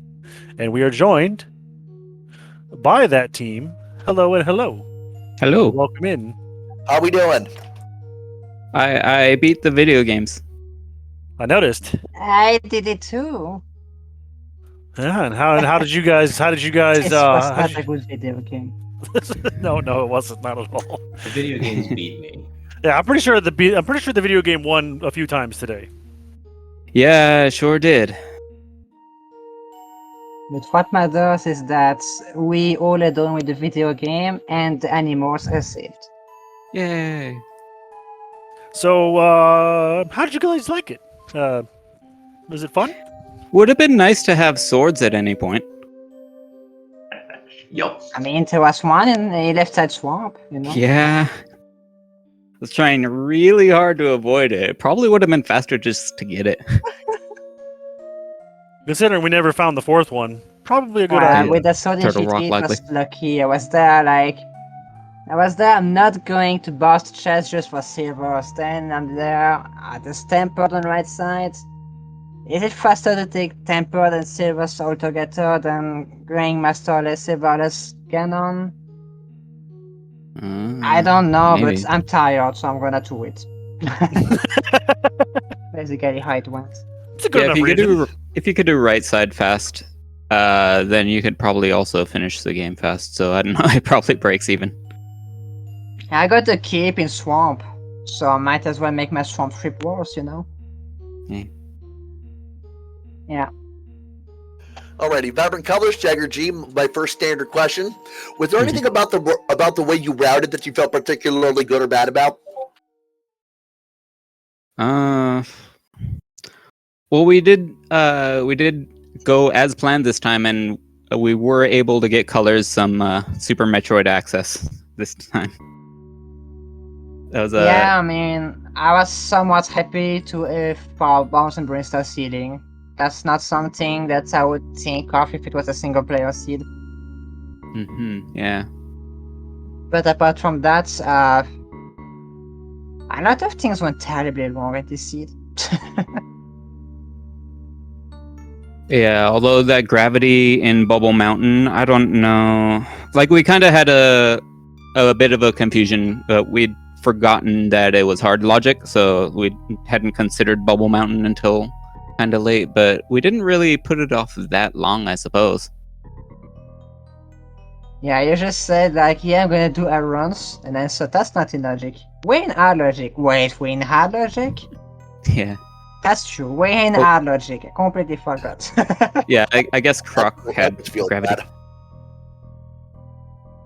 Croc was guarding the pancakes, keeping its breakfast close. Breakfast pantry. Well, it was below the pantry, but yeah. No, Gravity Suit was in pantry. Oh, so it was in the pantry. Was it? Yeah. Oh, Yeah. Yes, it was behind Croc. Gravity Suit was Indiana Jones. Indiana Jones. yeah. Yeah. Yeah, pantry is the one above that. No, Indiana Jones and Pantry are the same thing. Yeah. Are they? Indiana Jones is also called pantry. Oh, didn't know that name for it. Indiana Jones is the method you use to get Pantry. Yeah, it's I because you can hang see. stuff to these things to the roof. Yeah, well, I turned on Moonwalk, so I just assumed that means I'm automatically a speedrunner and I should know these things. But obviously I'm Yeah, my not. game is in Japanese, so if I know Japanese, I know speedruns, right? Yeah. It did not work. That was our logic. Maybe I should turn off Moonwalk, because I'm pretty sure I'm absolutely not a speedrunner anymore. So I died to Hammerless Helmasaur King with 5 hearts. Aw. You green mean mail. swordless? Sword, yes. Hey, me swordless. too. If you And went to then- Hammerless or Hammerless Hammerless, almost you were died. doing, Yeah, you were I doing went in something with else. 4. I went in with 4 hearts, and then I had arrows to do I it, had- but just didn't. Got a bad pattern, and then then I went back with like 10 hearts, green mail, and fighter sword or master sword even, and died again. Oh no. Oh no. It was pretty hilarious, honestly. The race on whole was kind of a gong show, but it was very entertaining. Yeah. Yeah, yeah. we did better than our first qualifier, though. At least I did. Likewise, we did better. I mean, I par think is on average pretty is high better, on yeah. this, because par is going to take the top 4 times because of so many teams. So Oh, really? Okay. Yeah. So par, we did slightly better. yeah. Par's like 8,800 seconds or something on this, which is great. Yeah, previous game we had an average of 2 hours, how much? 2 hours 50, something like that. So A1 average of 2 hours 47. So yeah, it's better. This is better. Also in terms of ranking, we're much higher, I believe. Yeah. I think just given the large field and the fact that it seems like it went pretty badly for most people, Mhm. I think that's going to help make the average score on this one a little bit higher among finishing teams. So Yeah, sure. It wasn't the jet seed from last week. yeah, last week was Now one is brutal. no one is ready for swordless. Like we all say we can do swordless, but when it actually comes up, yeah, not really. I can, but I don't want to. Yeah, I was like Nobody 3 to wants to. 5 heart swordless for a long while, and then I found a bunch of hearts in wrecked ship, so that helped. But Nice. then I found the mirror in wrecked ship, and that did not help. So one last question for all 4 of you. Letter grade scale, how much fun was this one? Letter grade. I'll go with a B minus. Yes. Honestly, I never used letter grades in my life, so what is just like it works, like you get the grades. What would that be? Like C, a good Yeah. C. These get degrees. Yeah, a C is average, A is excellent, F is fail. Yeah, let's call it a C then, something Yeah, like that. I'll stick with B minus. I'm optimistic about the sum total of the product, so we'll give it the B minus edge. Yeah, now if gravity were in Meridia, that would have escalated that considerably. Well, of course. Mm. Suitless Meridia is always terrible. That mother brain, I have to say that I was extremely distracted. Actually, during my entire Torian, there were people outside with a bunch of cars honking, a bunch of explosives and stuff like that, and I'm Football hype. how to say extremely distracted by that. Yeah, football I mean, hype. explosions outside your And house. that tend to be- eventually tend to killed me be- at Torian. So I Yeah. guess I can say I've actually been killed by footballers, officially. Yeah. Yeah. That's fair. But apart from, like, we didn't finish that much later, so I guess it's fine enough. And I forgot to refill twice. Like, even after dying, I forgot to refill my super again. That's how distracted I was.